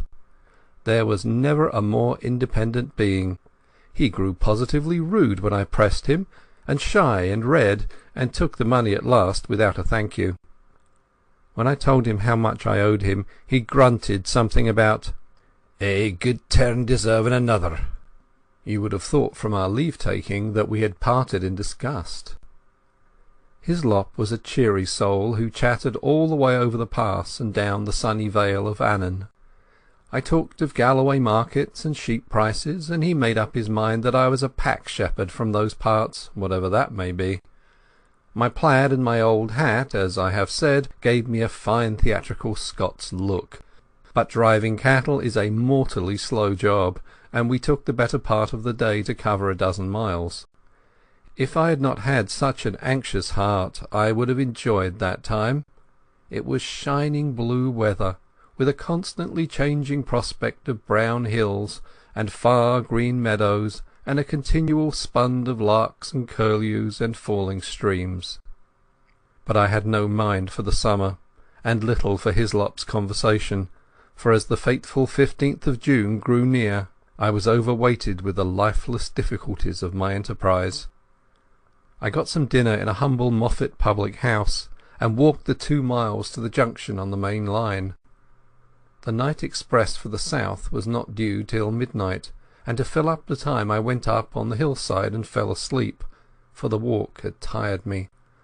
I all but slept too long, and had to run to the station and catch the train with 2 minutes to spare. The feel of the hard third-class cushions and the smell of stale tobacco cheered me up wonderfully. At any rate, I felt now that I was getting to grips with my job. I was decanted at Crewe in the small hours, and had to wait till 6 to get a train for Birmingham. In the afternoon I got to Reading, and changed into a local train which journeyed into the deeps of Berkshire. Presently I was in a land of lush water meadows and slow reedy streams. About 8 o'clock in the evening, a weary and travel-stained being, a cross between a farm labourer and a vet, with a checkered blue and white plaid over his arm, for I did not dare to wear it south of the border, descended at the little station of Ayres Tinswell. There were several people on the platform, and I thought I had better wait to ask my way till I was clear of the place. The road led through a wood of great beeches, and then into a shallow valley with the green backs of downs peeping over the distant trees. After Scotland the air smelled heavy and flat, but infinitely sweet, for the limes and chestnuts and lilac bushes were domes of blossom. Presently I came to a bridge, below which a clear slow stream flowed between snowy beds of water buttercups. A little above it was a mill, and the lasher made a pleasant cool sound in the scented dusk. Somehow the place soothed me and put me at my ease. I fell to whistling as I looked into the green depths, and the tune which came to my lips was Annie Laurie. A fisherman came up from the waterside, and as he neared me he too began to whistle. The tune was infectious, for he followed my suit. He was a huge man in untidy old flannels and a wide-brimmed hat with a canvas bag slung on his shoulder. He nodded to me, and I thought I had never seen such a shrewder or better-tempered face. He leaned his delicate 10-foot split-cane rod against the bridge, and looked with me at the water. "Clear, isn't it?" he said pleasantly. "I back our Kennet any day against the test. Look at that big fellow, £4 if he's an ounce. But the evening rise is over, and you can't tempt 'em." "I don't see him," said I. "Look, there, a yard from the reeds, just above that sickle." "I've got him now. You might swear he was a black stone." "So," he said, and whistled another bar of Annie Laurie. "Twisden's the name, isn't it?" he said over his shoulder, his eyes still fixed on the stream. "No, I said. "I mean to say, yes." I had forgotten all about my alias. "It's a wise conspirator that knows his own name," he observed, grinning broadly at a moorhen that emerged from the bridge's shadow. I stood up and looked at him, at his square jaw and broad-lined brow and the firm folds of cheek, and began to think that here at last was an ally worth having. His whimsical blue eyes seemed to go very deep. Suddenly he frowned. "I call it disgraceful," he said, raising his voice. "Disgraceful that an able-bodied man like you should dare to beg. You can get a meal from my kitchen, but you'll get no money from me." A dog-cart was passing, driven by a young man who raised his whip to salute the fisherman. When he had gone, he picked up his rod. "That's my house," he said, pointing to a white gate 100 yards on. "Wait 5 minutes, and then go round to the back door." And with that he left me. I did as I was bidden. I found a pretty cottage with a lawn running down to the stream, and a perfect jungle of guelder rose and lilac flanking the path. The back door stood open, and a grave butler was awaiting me. "Come this way, sir," he said, and he led me along a passage and up a back staircase to a pleasant bedroom looking towards the river. There I found a complete outfit laid out for me, dress clothes with all the fixings, a brown flannel suit, shirts, collars, ties, shaving things and hairbrushes, even a pair of patent shoes. "Sir Walter thought as how Mr. Reggie's things would fit you, sir," said the butler. "He keeps some clothes here, for he comes regular on the weekends. There's a bathroom next door, and I've prepared a hot bath. Dinner in half an hour, sir. You'll hear the gong." The grave being withdrew, and I sat down in a chintz-covered easy-chair and gaped. It was like a pantomime to come suddenly out of beggardom into this orderly comfort. Obviously Sir Walter believed in me, though why he did I could not guess. I looked at myself in the mirror and saw a wild, haggard, brown fellow with a fortnight's ragged beard and dust in ears and eyes, collarless, vulgarly shirted, with shapeless old tweed clothes and boots that had not been cleaned for the better part of a month. I made a fine tramp and a fair drover, and here I was ushered by a prim butler into this temple of gracious ease. And the best of it was that they did not even know my name. I resolved not to puzzle my head, but to take the gifts the gods had provided. I shaved and bathed luxuriously, and got into the dress clothes and clean, crackling shirt, which fitted me not so badly. By the time I had finished, the looking-glass showed a not unpersonable young man. Sir Walter awaited me in a dusky dining-room, where a little round table was lit with silver candles. The sight of him, so respectable and established and secure, the embodiment of law and government and all the conventions, took me aback and made me feel an interloper.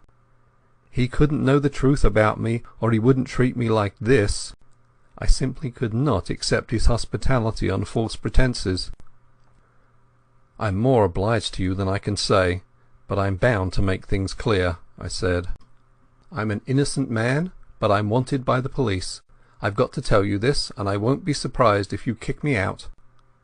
He smiled. "That's all right. Don't let that interfere with your appetite. We can talk about these things after dinner." I never ate a meal with greater relish, for I had had nothing all day but railway sandwiches.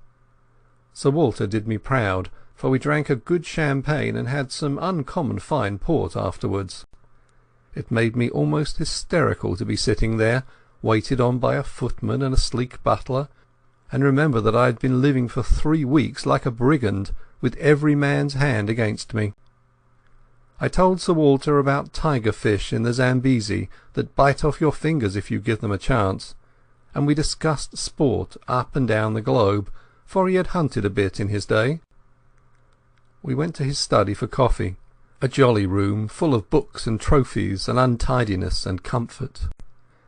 I made up my mind that if I ever got rid of this business and had a house of my own, I would create just such a room.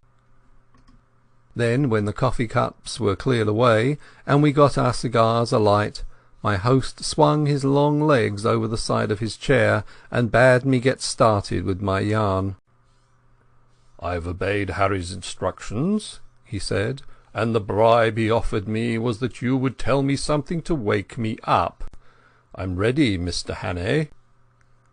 I noticed with a start that he called me by my proper name. I began at the very beginning. I told of my boredom in London, and the night I had come back to find Scudder gibbering on my doorstep. I told him all Scudder had told me about Karolides and the Foreign Office Conference, and that made him purse his lips and grin. Then I got to the murder, and he grew solemn again.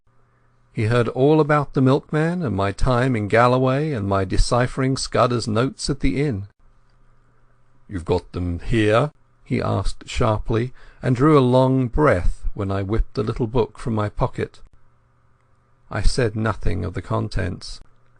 Then I described my meeting with Sir Harry, and the speeches at the hall. At that he laughed uproariously. "Harry talked dash nonsense, did he? I quite believe it. He's as good a chap as ever breathed, but his idiot of an uncle has stuffed his head with maggots. Go on, Mr. Hannay." My day as roadman excited him a bit. He made me describe the two fellows in the car very closely, and seemed to be raking back in his memory. He grew merry again when he heard of the fate of that ass Jopley, but the old man in the moorland house solemnized him again. Again I had to describe every detail of his appearance. "Bland and bald-headed, and hooded his eyes like a bird. He sounds a sinister wildfowl. And you dynamited his hermitage after he had saved you from the police. Spirited piece of work, that." Presently I reached the end of my wanderings. He got up slowly and looked down at me from the hearthrug. "You may dismiss the police from your mind," he said. "You're in no danger from the law of this land." "Great Scott!" I cried. "Have they got the murderer?" "No, but for the last fortnight they have dropped you from the list of possibilities." "Why?" I asked in amazement. "Principally because I received a letter from Scudder. I knew something of the man, and he did several jobs for me. He was half crank, half genius, but he was wholly honest. The trouble about him was his partiality for playing a lone hand. That made him pretty well useless in any secret service. A pity, for he had uncommon gifts. I think he was the bravest man in the world, for he was always shivering with fright, and yet nothing would choke him off. I had a letter from him on the 31st of May. But he had been dead a week by then. The letter was written and posted on the 23rd. He evidently did not anticipate an immediate decease. His communications usually took a week to reach me, for they were sent under cover to Spain and then to Newcastle. He had a mania, you know, for concealing his tracks." "What did he say?" I stammered. "Nothing. Merely that he was in danger, but had found shelter with a good friend, and that I would hear from you before the 15th of June. He gave me no address, but said he was living near Portland Place. I think his object was to clear you if anything happened. When I got it I went to Scotland Yard, went over the details of the inquest, and concluded that you were the friend. We made inquiries about you, Mr. Hannay, and found you were respectable. I thought I knew the motives for your disappearance. Not only the police, the other one too, and when I got Harry's scrawl I guessed at the rest. I've been expecting you any time this past week." You can imagine what a load this took off my mind. I felt a free man once more, for I was now up against my country's enemies only, and not my country's law. "Now let's have the little notebook," said Sir Walter. It took us a good hour to work through it. I explained the cipher, and he was jolly quick at picking it up. He amended my reading of it on several points, but I think I had been fairly correct on the whole.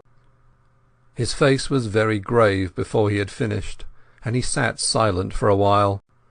"I don't know what to make of it," he said at last.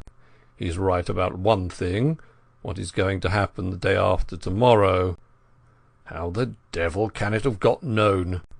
That is ugly enough in itself, but all this about war and the Black Stone, it reads like some wild melodrama. If only I had more confidence in Scudder's judgment. The trouble about him was that he was too romantic. He had the artistic temperament, and wanted a story to be better than God meant it to be. He had a lot of odd biases too. Jews, for example, made him see red. Jews and the high finance." "The Black Stone," he repeated. "Der schwarze Stein. It's like a penny novelette. And all this stuff about Carolides. That is the weak part of the tale, for I happen to know that the virtuous Carolides is likely to outlast us both. There is no state in Europe that wants him gone. Besides, he has just been playing up to Berlin and Vienna, and giving my chief some uneasy moments. No, Scudder has gone off the track there. Frankly, Hannah, I don't believe that part of his story. There's some nasty business afoot, and he found out too much and lost his life over it. But I'm ready to take my oath that it is ordinary spy work. A certain great European power makes a hobby of her spy system, and her methods are not too particular. Since she pays by piecework, her blackguards are not likely to stick at a murder or two. They want our naval dispositions for their collection at the Marinampt, but they will be pigeon-holed, nothing more." Just then the butler entered the room. "There's a trunk call from London, Sir Walter. It's Mr. Heath, and he wants to speak to you personally." My host went off to the telephone. He returned in 5 minutes with a whitish face. "I apologise to the shade of Scudder," he said. "Carolides was shot dead this evening at a few minutes after 7. End of Chapter 7. Chapter 8. The Coming of the Black Stone. Came down to breakfast next morning after 8 hours of blessed dreamless sleep, to find Sir Walter decoding a telegram in the midst of muffins and marmalade. His fresh rosiness of yesterday seemed a thought tarnished. "I had a busy hour on the telephone after you went to bed," he said. "I got my chief to speak to the First Lord and the Secretary for War, and they are bringing Royer over a day sooner. This wire clinches it. He will be in London at 5. Odd that the code word for a sous-chef d'etat major-general should be hawker." He directed me to the hot dishes and went on. "Not that I think it will do much good. If your friends were clever enough to find out the first arrangement, they are clever enough to discover the change. I would give my head to know where the leak is. We believed there were only 5 men in England who knew about Royer's visit, and you may be certain there were fewer in France, for they manage these things better there." While I ate he continued to talk, making me, to my surprise, a present of his full confidence. "Can the dispositions not be changed?" I asked. "They could," he said, "but we want to avoid that if possible. They are the result of immense thought, and no alteration would be as good. Besides, on 1 or 2 points change is simply impossible. Still, something could be done if it were absolutely necessary. But you see the difficulty, Hannah. Our enemies are not going to be such fools as to pick Royer's pocket or any childish game like that. They know that would mean a row and put us on our guard. Their aim is to get the details without any of us knowing, so that Royer will go back to Paris in the belief that the whole business is still deadly secret. For once we suspect they know that, the whole thing must be altered." "Then we must stick by the Frenchman's side till he is home again," I said. "If they thought they could get the information in Paris, they would try there. It means they have some deep scheme on foot in London which they reckon is going to win out." "Royer dines with my chief, and then comes to my house, where 4 people will see him. Whittaker from the Admiralty, myself, Sir Arthur Drew, and General Winstanley. The First Lord is ill, and has gone to Sheringham. At my house he will get a certain document from Whittaker, and after that he will be motored to Portsmouth, where a destroyer will take him to Havre. His journey is too important for the ordinary boat train.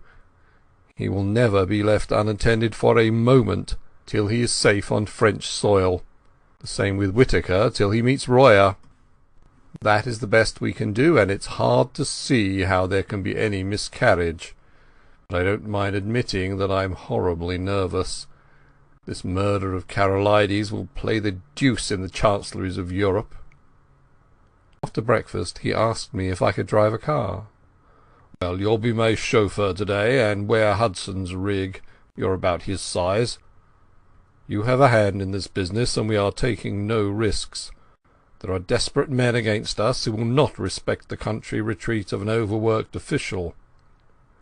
When I first came to London I had bought a car and amused myself with running about the south of England, so I knew something of the geography. I took Sir Walter to town by the Bath road and made good going. It was a soft, breathless June morning, with a promise of sultriness later, but it was delicious enough swinging through the little towns with their freshly watered streets and past the summer gardens of the Thames Valley. I landed Sir Walter at his house in Queen Anne's Gate punctually by 11:30. Butler was coming up by train with the luggage. The first thing he did was to take me round to Scotland Yard. There we saw a prim gentleman with a clean-shaven lawyer's face. "I've brought you the Portland Place murderer," was Sir Walter's introduction. The reply was a wry smile. "It would have been a welcome present, Bullivant, but this, I presume, is Mr. Richard Hannay, who for some days greatly interested my department." "Mr. Hannay will interest it again. He has much to tell you, but not to-day. For certain grave reasons his tale must wait for 24 hours. Then I can promise you will be entertained and possibly edified. I want you to assure Mr. Hannay that he will suffer no further inconvenience." This assurance was promptly given. "You can take up your life where you left off," I was told. "Your flat, which probably you no longer wish to occupy, is waiting for you, and your man is still there. As you were never publicly accused, we considered that there was no need of a public exculpation. But on that, of course, you must please yourself." "We may want your assistance later on, MacGillivray," Sir Walter said as we left. Then he turned me loose. "Come and see me to-morrow, Hannay. I needn't tell you to keep deadly quiet. If I were you I would go to bed, for you must have considerable arrears of sleep to overtake. You had better lie low, for if one of your Blackstone friends saw you there might be trouble."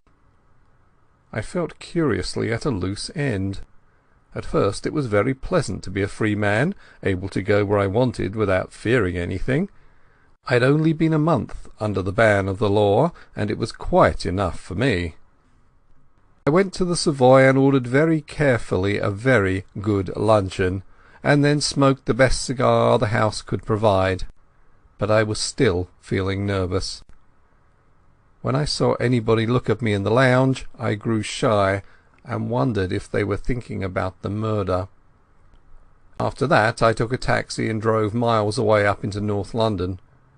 I walked back through the fields and lines of villas and terraces, and then slums and mean streets, and it took me pretty near 2 hours. All the while my restlessness was growing worse, I felt that great things, tremendous things, were happening or were about to happen, and I, who was the cogwheel of the whole business, was out of it. Royer would be landing at Dover. Sir Walter would be making plans with the few people in England who were in the secret, and somewhere in the darkness the Black Stone would be working. I felt the sense of danger and impending calamity, and I had the curious feeling too that I alone could avert it, alone could grapple with it. But I was out of the game now. How could it be otherwise? It was not likely that cabinet ministers and admiralty lords and generals would admit me to their councils. I actually began to wish that I could run up against one of my three enemies. That would lead to developments. I felt that I wanted enormously to have a vulgar scrap with those gentry, where I could hit out and flatten something. I was rapidly getting into a very bad temper. I didn't feel like going back to my flat. That had to be faced some time, but as I still had sufficient money, I thought I would put it off till next morning, and go to a hotel for the night. My irritation lasted through dinner, which I had at a restaurant in Jermyn Street. I was no longer hungry, and let several courses pass untasted. I drank the best part of a bottle of Burgundy, but it did nothing to cheer me. An abominable restlessness had taken possession of me. Here was I, a very ordinary fellow with no particular brains, and yet I was convinced that somehow I was needed to help this business through, that without me it would all go to blazes. I told myself it was sheer silly conceit, that 4 or 5 of the cleverest people living, with all the might of the British Empire at their back, had the job in hand. Yet I couldn't be convinced. It seemed as if a voice kept speaking in my ear, telling me to be up and doing, or I would never sleep again. The upshot was that at about 9:30 I made up my mind to go to Queen Anne's Gate.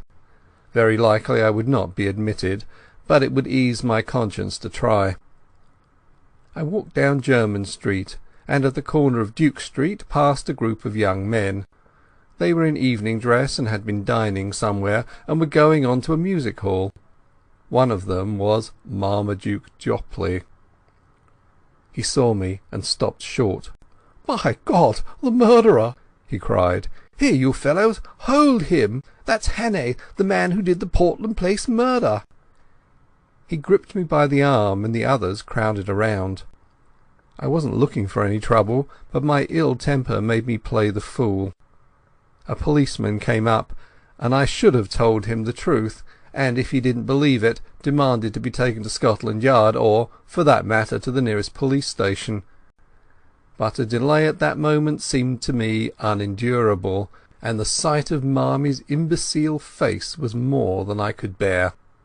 I let out with my left, and had the satisfaction of seeing him measure his length in the gutter. Then began an unholy row. They were all on me at once, and the policeman took me in the rear. I got in 1 or 2 good blows, for I think with fair play I could have licked the lot of them, but the policeman pinned me behind, and one of them got his fingers in my throat. Through a black cloud of rage I heard the officer of the law asking what was the matter, and Marmy, between his broken teeth, declaring that I was Hannay, the murderer. "Oh, damn it all!" I cried. "Make the fellow shut up. I advise you to leave me alone, constable. Scotland Yard knows all about me, and you'll get a proper wigging if you interfere with me." "You've got to come along with me, young man," said the policeman. "I saw you strike that gentleman cruel hard. You began it too, for he wasn't doing nothing. I seen you. Best go quietly, or I'll have to fix you up." Exasperation and an overwhelming sense that at no cost must I delay gave me the strength of a bull elephant. I fairly wrenched the constable off his feet, floored the man who was gripping my collar, and set off at my best pace down Duke Street. I heard a whistle being blown, and the rush of men behind me. I have a very fair turn of speed, and that night I had wings. In a jiffy I was in Pall Mall and had turned down towards St. James's Park. I dodged the policeman at the palace gates, dived through a press of carriages at the entrance to the mall, and was making for the bridge before my pursuers had crossed the roadway. In the open ways of the park I put on a spurt. Happily there were few people about, and no one tried to stop me. I was staking all on getting to Queen Anne's Gate. When I entered that quiet thoroughfare it seemed deserted. Sir Walter's house was in the narrowest part, and outside it 3 or 4 motor cars were drawn up. I slackened speed some yards off, and walked briskly up to the door. If the butler refused me admission, or even if he delayed to open the door, I was done. He didn't delay. I had scarcely rung before the door opened. "I must see Sir Walter," I panted. "My business is desperately important."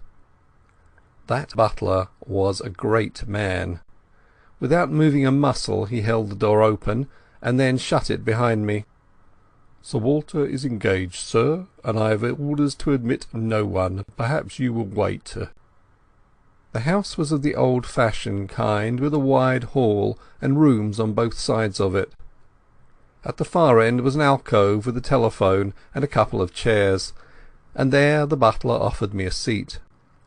"See here," I whispered, "there's trouble about, and I'm in it. But Sir Walter knows, and I'm working for him. If anyone comes and asks if I'm here, tell him a lie." He nodded, and presently there was a noise of voices in the street, and a furious ringing at the bell. I never admired a man more than that butler. He opened the door, and with a face like a graven image waited to be questioned. Then he gave it them. He told them whose house it was, and what his orders were, and simply froze them off the doorstep. I could see it all from my alcove, and it was better than any play. I hadn't waited long till there came another ring at the bell. The butler made no bones about admitting this new visitor. While he was taking off his coat I saw who it was. You couldn't open a newspaper or a magazine without seeing that face. The grey beard cut like a spade, the firm fighting mouth, the blunt square nose, and the keen blue eyes. I recognized the First Sea Lord, the man, they say, that made the new British Navy.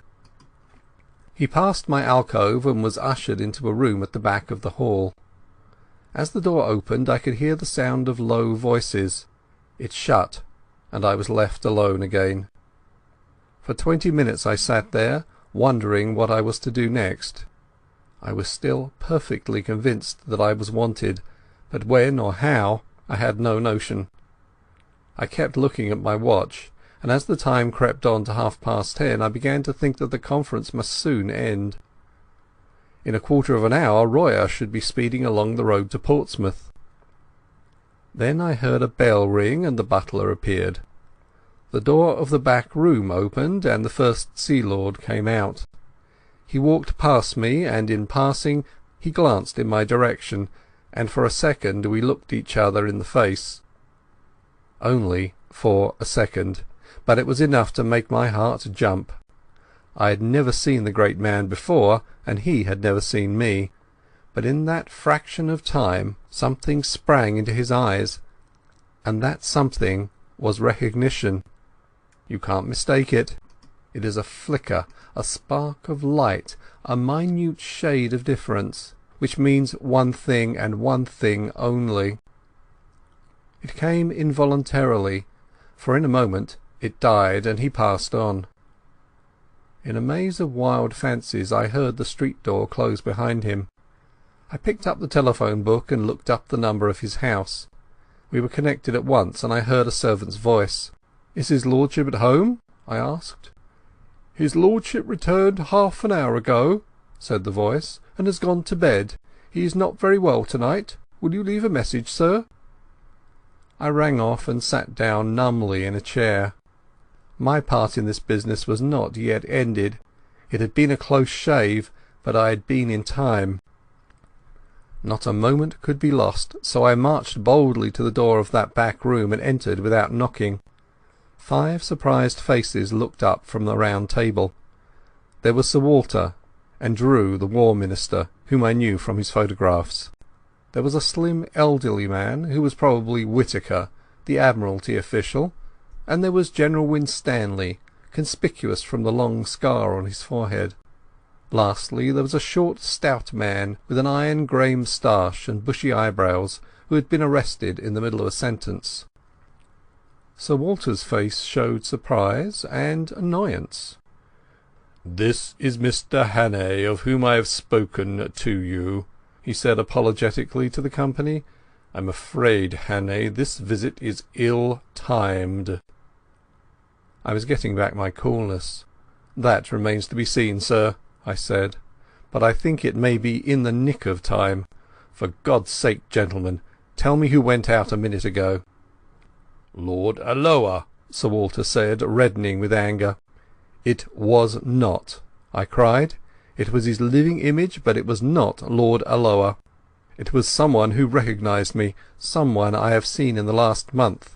He had scarcely left the doorstep when I rang up Lord Alloa's house and was told he had come in half an hour before and had gone to bed."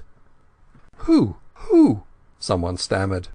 "The Black Stone," I cried, and I sat down in the chair so recently vacated and looked round at 5 badly scared gentlemen. End of Chapter 8. Chapter 9. The 39 Steps. "Nonsense," said the official from the Admiralty. Sir Walter got up and left the room, while we looked blankly at the table. He came back in 10 minutes with a long face. "I've spoken to Alloa," he said. "Had him out of bed, very grumpy. He went straight home after Mulross's dinner." "But it's madness," broke in General Winstanley. "Do you mean to tell me that that man came here and sat beside me for the best part of an hour, and that I didn't detect the imposture? Alloa must be out of his mind." "Don't you see the cleverness of it?" I said. "You were too interested in other things to have the use of your eyes. You took Lord Alloa for granted. If it had been anybody else you might have looked more closely, but it was natural for him to be here, and that put you all to sleep." Then the Frenchman spoke, very slowly and in good English. "The young man is right. His psychology is good. Our enemies have not been foolish." "But I don't see," went on Winstanley. "Their object was to get his dispositions without our knowing it. Now it only required one of us to mention to Alloa our meeting tonight for the whole fraud to be exposed." Sir Walter laughed dryly. "The selection of Alloa shows their acumen. Which of us was likely to speak to him about tonight? Or was he likely to open the subject?" I remembered the First Sea Lord's reputation for taciturnity and shortness of temper. "The one thing that puzzles me," said the General, "is what good his visit here would do that spy fellow. He could not carry away several pages of figures and strange names in his head." "That is not difficult," the Frenchman replied.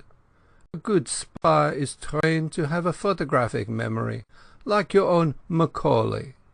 You noticed he said nothing, but went through these papers again and again. I think we may assume that he has every detail stamped on his mind. When I was younger, I could do the same trick." "Well, I suppose there's nothing for it but to change the plans," said Sir Walter ruefully. Whittaker was looking very glum. "Did you tell Lord Alloa what had happened?" he asked. "No." "I can speak with absolute assurance, but I'm nearly certain that we can't make any serious change unless we alter the geography of England." "Another thing must be said." It was Royer who spoke.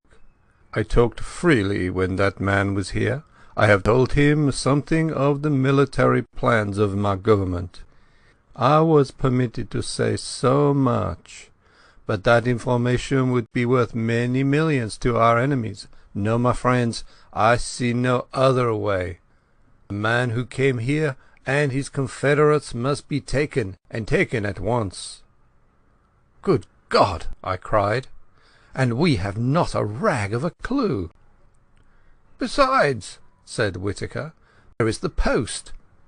By this time the news will be on its way." "No," said the Frenchman, "you do not understand the habits of the spy.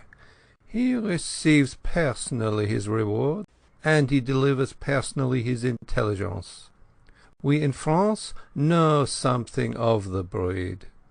There is still a chance, mes amis. These men must cross the sea, and there are ships to be searched and ports to be watched. Believe me, the need is desperate for both France and Britain." Royer's grave good sense seemed to pull us together.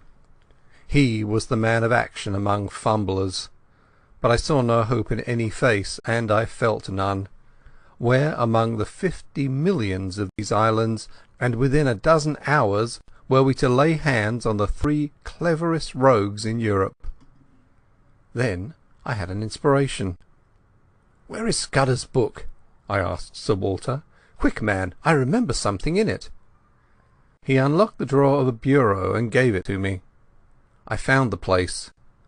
39 steps, I read, and again, 39 steps. I counted them.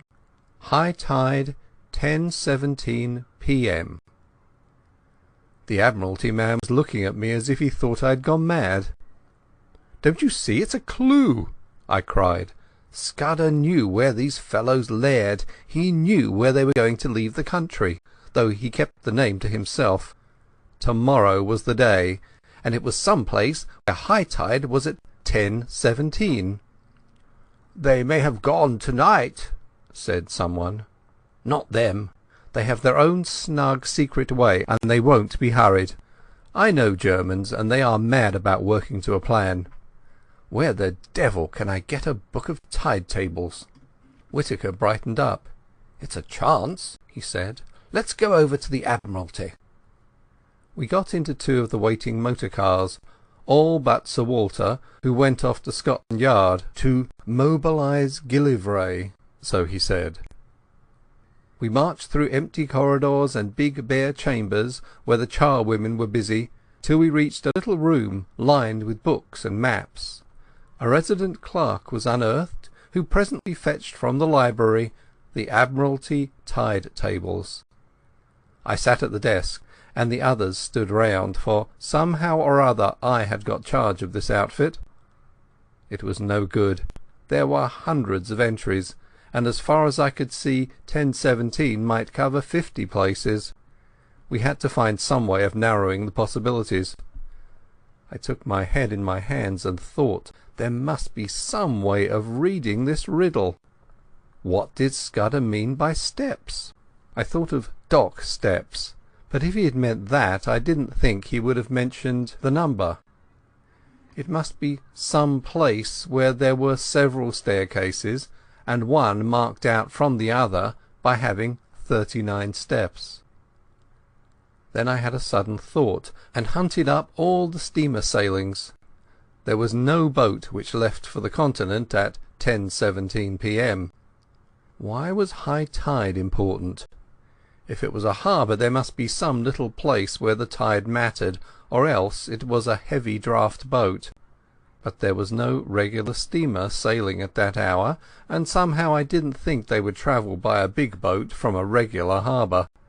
So it must be some little harbour where the tide was important, or perhaps no harbour at all.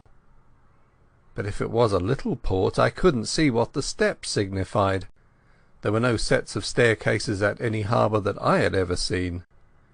It must be some place which a particular staircase identified, and where the tide was full at 10:17. On the whole, it seemed to me that the place must be a bit of open coast, but the staircases kept puzzling me.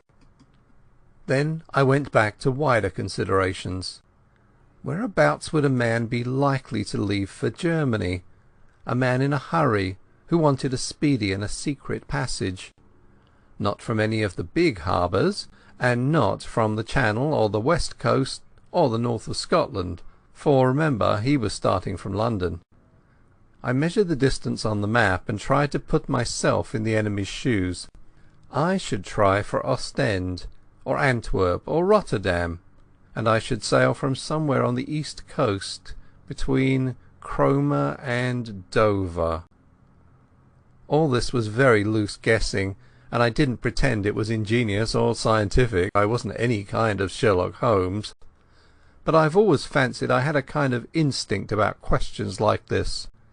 I don't know if I can explain myself, but I used to use my brains as far as they went, and after they came to a black wall I guessed, and I usually found my guesses pretty right.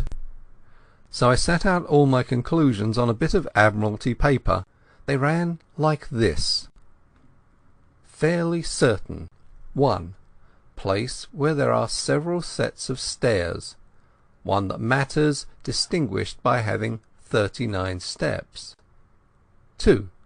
Full tide at 10:17 p.m, leaving shore only possible at full tide. 3. Steps, not dock steps, and so place probably not harbour. 4. No regular night steamer at 10:17. Means of transport must be a tramp, unlikely, yacht or fishing boat. There my reasoning stopped. I made another list, which I headed Guessed, but I was just as sure of the one as the other. Guessed. 1. Place not harbour, but open coast. 2. Boat small, trawler, yacht or launch. 3. Place somewhere on east coast between Cromer and Dover. It struck me as odd that I should be sitting at that desk with a cabinet minister, a field marshal, 2 high government officials and a French general watching me, while from the scribble of a dead man I was trying to drag a secret which meant life or death for us. Sir Walter had joined us, and presently MacGillivray arrived. He had sent out instructions to watch the ports and railway stations for the 3 gentlemen whom I had described to Sir Walter. Not that he or anybody else thought that it would do much good. "Here's the most I can make of it," I said. "We've got to find a place where there are several staircases down to the beach, one of which has 39 steps. I think it's a piece of open coast with biggish cliffs somewhere between the Wash and the Channel. Also, it's a place where full tide is at 10:17 tomorrow night." Then an idea struck me. Is there no inspector of coastguards, or some fellow like that, who knows the east coast? Whittaker said there was, and that he lived in Clapham. He went off in a car to fetch him, and the rest of us sat about the little room and talked of anything that came into our heads. I lit a pipe and went over the whole thing again till my brain grew weary. About 1 in the morning the coastguard man arrived. He was a fine old fellow with the look of a naval officer, and was desperately respectful to the company. I left the War Minister to cross-examine him, for I felt he would think it cheek in me to talk. "We want you to tell us the places you know on the east coast where there are cliffs, and where several sets of steps run down to the beach." He thought for a bit. "What kind of steps do you mean, sir? There are plenty of places with roads cut down through the cliffs, and most roads have a step or 2 in them. Or do you mean regular staircases, all steps, so to speak?" Sir Arthur looked towards me. "We mean regular staircases," I said. He reflected a minute or 2. "I don't know that I can think of any. Wait a second. There's a place in Norfolk, Brattlesham, beside the golf course, where there are a couple of staircases to let the gentleman get a lost ball." "That's not it," I said. "Then there are plenty of marine parades, if that's what you mean. Every seaside resort has them." I shook my head. "It's got to be more retired than that," I said. "Well, gentlemen, I can't think of anywhere else. Of course there's the Ruff." "What's that?" I asked. "The big chalk headland in Kent, close to Bradgate. It's got a lot of villas on the top, and some of the houses have staircases down to a private beach. It's a very high-toned sort of place, and the residents there like to keep by themselves." I tore open the tide tables and found Bradgate. High tide there was at 10:27 p.m. on the 15th of June. "We're on the scent at last," I cried excitedly. "How can I find out what is the tide at the Rough?" "I can tell you that, sir," said the coastguard man. "I once was let a house there in this very month, and I used to go out at night to the deep sea fishing. The tide's 10 minutes before Bradgate." I closed the book and looked round at the company. "If one of those staircases has 39 steps, we have solved the mystery, gentlemen," I said. "I want the loan of your car, Sir Walter, and a map of the roads. If Mr MacGillivray will spare me 10 minutes, I think we can prepare something for tomorrow." It was ridiculous in me to take charge of the business like this, but they didn't seem to mind, and after all I had been in the show from the start. Besides, I was used to rough jobs, and these eminent gentlemen were too clever not to see it. It was General Royer who gave me my commission. "I, for one," he said, "am content to leave the matter in Mr Hannay's hands." By 3:30 I was tearing past the moonlit hedgerows of Kent, with MacGillivray's best man on the seat beside me. End of Chapter 9. Chapter 10. The last chapter. Various parties converging on the sea. A pink and blue June morning found me at Bradgate, looking from the Griffin Hotel over a smooth sea to the lightship on the Cock Sands, which seemed the size of a bellboy. A couple of miles further south, and much nearer the shore, a small destroyer was anchored. Scaife, MacGillivray's man, who had been in the Navy, knew the boat, and told me her name and her commander's, so I sent off a wire to Sir Walter. After breakfast Scaife got from a house agent a key for the gates of the staircases on the Rough. I walked with him along the sands, and sat down in a nook of the cliffs while he investigated the half-dozen of them. I didn't want to be seen, but the place at this hour was quite deserted, and all the time I was on that beach I saw nothing but the seagulls. It took him more than an hour to do the job, and when I saw him coming towards me, conning a bit of paper, I can tell you my heart was in my mouth. Everything depended, you see, on my guess proving right. He read aloud the number of steps in the different stairs. 34, 35, 39, 42, 47 and 21, where the cliffs grew lower. I almost got up and shouted. He hurried back to the town and sent a wire to MacGillivray. I wanted 6 men, and I directed them to divide themselves among different specified hotels. Then Scaife set out to prospect the house at the head of the 39 steps. He came back with news that both puzzled and reassured me. The house was called Trafalgar Lodge, and belonged to an old gentleman called Appleton, a retired stockbroker, the house agent said. Mr Appleton was there a good deal in the summer-time, and was in residence now, had been for the better part of a week. Scaife could pick up very little information about him, except that he was a decent old fellow who paid his bills regularly and was always good for a fiver for a local charity. Then Scaife seems to have penetrated to the back door of the house, pretending he was an agent for sewing machines. Only 3 servants were kept, a cook, a parlour-maid and a housemaid, and they were just the sort that you would find in a respectable middle-class household. The cook was not the gossiping kind, and had pretty soon shut the door in his face, but Scaife said he was positive she knew nothing. Next door there was a new house building, which would give good cover for observation, and the villa on the other side was to let, and its garden was rough and shrubby. I borrowed Scaife's telescope, and before lunch went for a walk along the Rough. I kept well behind the rows of villas, and found a good observation point on the edge of the golf course. There I had a view of the line of turf along the cliff top, with seats placed at intervals, and the little square plots railed in and planted with bushes, whence the staircases descended to the beach. I saw Trafalgar Lodge very plainly. A red brick villa with a verandah, a tennis lawn behind, and in front the ordinary seaside flower garden full of marguerites and scraggly geraniums.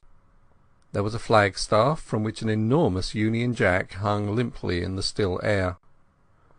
Presently I observed someone leave the house and saunter along the cliff. When I got my glasses on him I saw it was an old man wearing white flannel trousers, a blue serge jacket and a straw hat. He carried field glasses and a newspaper, and sat down on one of the iron seats and began to read. Sometimes he would lay down the paper and turn his glasses on the sea. He looked for a long time at the destroyer. I watched him for half an hour till he got up and went back to the house for his luncheon, when I returned to the hotel for mine. I wasn't feeling very confident. This decent commonplace dwelling was not what I had expected. The man might be the bald archaeologist of that horrible moorland farm, or he might not. He was exactly the kind of satisfied old bird you will find in every suburb and every holiday place. If you wanted a type of the perfectly harmless person, you would probably pitch on that. But after lunch, as I sat in the hotel porch, I perked up, for I saw the thing I had hoped for and dreaded to miss. A yacht came up from the south and dropped anchor pretty well opposite the Rough. She seemed about 150 tons, and I saw she belonged to the squadron from the White Ensign. So Scaife and I went down to the harbour and hired a boatman for an afternoon's fishing. I spent a warm and peaceful afternoon. We caught between us about 20 pounds of cod and lythe, and out in that dancing blue sea I took a cheerier view of things. Above the white cliffs of the Rough I saw the green and red of the villas, especially the great flagstaff of Trafalgar Lodge. About 4 o'clock, when we had fished enough, I made the boatman row us round the yacht, which lay like a delicate white bird, ready at a moment to flee. Scaife said she must be a fast boat from her build, and that she was pretty heavily engined. Her name was the Ariadne, as I discovered from the cap of one of the men who was polishing brasswork. I spoke to him, and got an answer in the soft dialect of Essex. Another hand that came along passed me the time of day in an unmistakable English tongue. Our boatman had an argument with one of them about the weather, and for a few minutes we lay on our oars close to the starboard bow. Then the men suddenly disregarded us and bent their heads to their work as an officer came along the deck. He was a pleasant, clean-looking young fellow, and he put a question to us about our fishing in very good English. But there could be no doubt about him. His close-cropped head and the cut of his collar and tie never came out of England. That did something to reassure me, but as we rowed back to Bradgate my obstinate doubts would not be dismissed. The thing that worried me was the reflection that my enemies knew that I had got my knowledge from Scudder, and it was Scudder who had given me the clue to this place. If they knew that Scudder had this clue, would they not be certain to change their plans? Too much depended on their success for them to take any risks. The whole question was how much they understood about Scudder's knowledge. I had talked confidently last night about Germans always sticking to a scheme, but if they had any suspicions that I was on their track, they would be fools not to cover it. I wondered if the man last night had seen that I recognized him. Somehow I did not think he had, and to that I clung. But the whole business had never seemed as difficult as that afternoon, when by all calculations I should have been rejoicing in assured success. In the hotel I met the commander of the destroyer, to whom Scaife introduced me, and with whom I had a few words. Then I thought I would put in an hour or two watching Trafalgar Lodge. I found a place further up the hill in the garden of the empty house. From there I had a full view of the court, in which two figures were having a game of tennis. One was the old man whom I had already seen. The other was a younger fellow wearing some club colours in the scarf around his middle. They played with tremendous zest, like two city gents who wanted hard exercise to open their pores. You couldn't conceive a more innocent spectacle. They shouted and laughed, and stopped for drinks when a maid brought out 2 tankards on a salver. I rubbed my eyes and asked myself if I was not the most immortal fool on earth. Mystery and darkness had hung about the men who hunted me over the Scotch moors in aeroplane and motor car, and notably about that infernal antiquarian. It was easy enough to connect these folks with the knife that pinned Scudder to the floor, and with fell designs on the world's peace. But here were 2 guileless citizens taking their innocuous exercise, and soon to go indoors to a humdrum dinner, where they would talk of market prices and the latest cricket scores, and the gossip of their native Surbiton. I had been making a net to catch vultures and falcons, and lo and behold, 2 plump thrushes had blundered into it. Presently a third figure arrived, a young man on a bicycle with a bag of golf clubs slung on his back. He strode round to the tennis lawn and was welcomed riotously by the players. Evidently they were chaffing him, and their chaff sounded horribly English.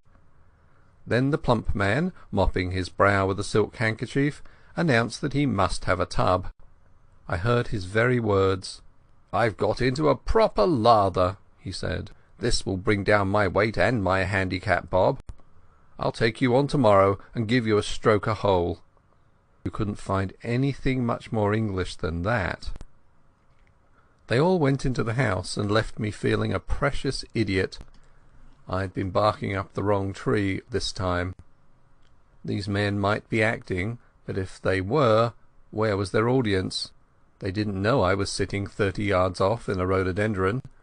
It was simply impossible to believe that these 3 hearty fellows were anything but what they seemed, 3 ordinary, game-playing, suburban English gentlemen, wearisome, if you like, but sordidly innocent. And yet there were 3 of them, and one was old, and one was plump, and one was lean and dark, and their house chimed in with Scudder's notes, and half a mile off was lying a steam yacht with at least 1 German officer. I thought of Karolides lying dead, and all Europe trembling on the edge of an earthquake, and the men I had left behind me in London who were waiting anxiously on the events of the next hours. There was no doubt that hell was afoot somewhere. The Black Stone had won, and if it survived this June night, would bank its winnings. There seemed only one thing to do, go forward as if I had no doubts, and if I was going to make a fool of myself, to do it handsomely. Never in my life have I faced a job with greater disinclination. I would rather in my then mind have walked into a den of anarchists, each with his Browning handy, or faced a charging lion with a pop-gun, than enter the happy home of 3 cheerful Englishmen and tell them that their game was up. How they would laugh at me!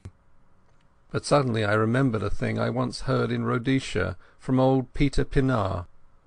I have quoted Peter already in this narrative. He was the best scout I ever knew, and before he turned respectable he had been pretty often on the windy side of the law, when he had been wanted badly by the authorities. Peter once discussed with me the question of disguises, and he had a theory which struck me at the time. He said, barring absolute certainties like fingerprints, mere physical traits were very little use for identification if the fugitive really knew his business. He laughed at things like dyed hair and false beards and such childish follies. The only thing that mattered was what Peter called atmosphere. If a man could get into perfectly different surroundings from those in which he had been first observed, and, this is the important part, really play up to those surroundings and behave as if he had never been out of them, he would puzzle the cleverest detectives on earth. And he used to tell a story of how he once borrowed a black coat and went to church and shared the same hymn book with the man that was looking for him. If that man had seen him in decent company before, he would have recognized him, but he had only seen him snuffing the lights in a public house with a revolver. The recollection of Peter's talk gave me the first real comfort I had had that day. Peter had been a wise old bird, and these fellows I was after were about the pick of the aviary. What if they were playing Peter's game? A fool tries to look different. A clever man looks the same and is different. Again, there was that other maxim of Peter's, which helped me when I had been a roadman. If you are playing a part, you will never keep it up unless you convince yourself that you are it. That would explain the game of tennis. Those chaps didn't need to act. They just turned a handle and passed into another life, which came as naturally to them as the first. It sounds like a platitude, but Peter used to say it was the big secret of all the famous criminals. It was now getting on for 8 o'clock, and I went back and saw Scaife to give him his instructions. I arranged with him how to place his men, and then I went for a walk, for I didn't feel up to any dinner. I went round the deserted golf course, and then to a point on the cliffs further north, beyond the line of the villas. On the little trim, newly made roads I met people in flannels coming back from tennis and the beach, and a coastguard from the wireless station, and donkeys and pirogues paddling homewards. Out at sea in the blue dusk I saw lights appear on the Ariadne and on the Destroyer away to the south, and beyond the Cock Sands the bigger lights of steamers making for the Thames. The whole scene was so peaceful and ordinary that I got more dashed in spirits every second. It took all my resolution to stroll towards Trafalgar Lodge about 9:30. On the way I got a piece of solid comfort from the sight of a greyhound that was swinging along at a nursemaid's heel. He reminded me of a dog I used to have in Rhodesia, and of the time when I took him hunting with me in the Pali Hills. We were after rhebok, the dun kind, and I recollected how we had followed one beast, and both he and I had clean lost it. A greyhound works by sight, and my eyes are good enough, but that buck simply leaked out of the landscape. Afterwards I found out how it managed it. Against the grey rock of the kopjes it showed no more than a crow against a thundercloud. It didn't need to run away. All it had to do was to stand still and melt into the background. Suddenly, as those memories chased across my brain, I thought of my present case and applied the moral. The Black Stone didn't need to bolt. They were quietly absorbed into a landscape. I was on the right track, and I jammed that down in my mind and vowed never to forget it. The last word was with Peter Pienaar. Scaife's men would be posted now, but there was no sign of a soul. The house stood as open as a market-place for anybody to observe.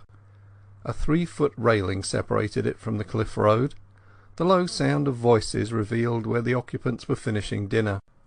Everything was as public and above board as a charity bazaar. Feeling the greatest fool on earth, I opened the gate and rang the bell. A man of my sort, who has travelled about the world in rough places, gets on perfectly well with 2 classes, what you may call the upper and the lower. He understands them, and they understand him. I was at home with herds and tramps and roadmen, and I was sufficiently at my ease with people like Sir Walter and the men I had met the night before. I can't explain why, but it is a fact. But what fellows like me don't understand is the great, comfortable, satisfied middle-class world, the folk that live in villas and suburbs. He doesn't know how they look at things, he doesn't understand their conventions, and he is as shy of them as a black mamba. When a trim parlour-maid opened the door I could hardly find my voice. I asked for Mr. Appleton and was ushered in. My plan was to walk straight into the dining-room, and by a sudden appearance wake in the men that start of recognition which would confirm my theory. But when I found myself in that neat hall, the place mastered me. There were the golf clubs and the tennis rackets, the straw hats and caps, the rows of gloves, the sheaf of walking sticks, which you will find in 10,000 British homes. A stack of neatly folded coats and waterproofs covered the top of an old oak chest. There was a grandfather clock ticking, and some polished brass warming pans on the walls, and a barometer, and a print of Chiltern winning the St. Leger. The place was as orthodox as an Anglican church. When the maid asked me for my name, I gave it automatically, and was shown into the smoking room on the right side of the hall. That room was even worse. I hadn't time to examine it, but I could see some framed group photographs above the mantelpiece, and could have sworn they were English public school or college. I had only one glance, for I managed to pull myself together and go after the maid. But I was too late. She had already entered the dining room and given my name to her master, and I had missed the chance of seeing how the three took it. When I walked into the room, the old man at the head of the table had risen and turned round to meet me. He was in evening dress, a short coat and black tie, as was the other whom I had called in my mind the plump one. The third, the dark fellow, wore a blue serge suit and a soft white collar and the colours of some club or school. The old man's manners were perfect. "Mr. Hannay," he said hesitatingly, "did you wish to see me? One moment, you fellows, and I'll rejoin you. We had better go to the smoking room." Though I hadn't an ounce of confidence in me, I forced myself to play the game, and pulled up a chair and sat down on it. "I think we've met before," I said, "and I guess you know my business."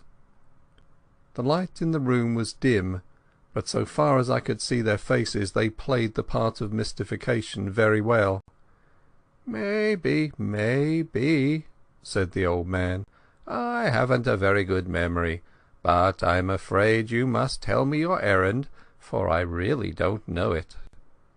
"Well then," I said, and all the time I seemed to myself to be talking pure foolishness, "I've come to tell you that the game's up. I have here a warrant for the arrest of you three gentlemen." "Arrest?"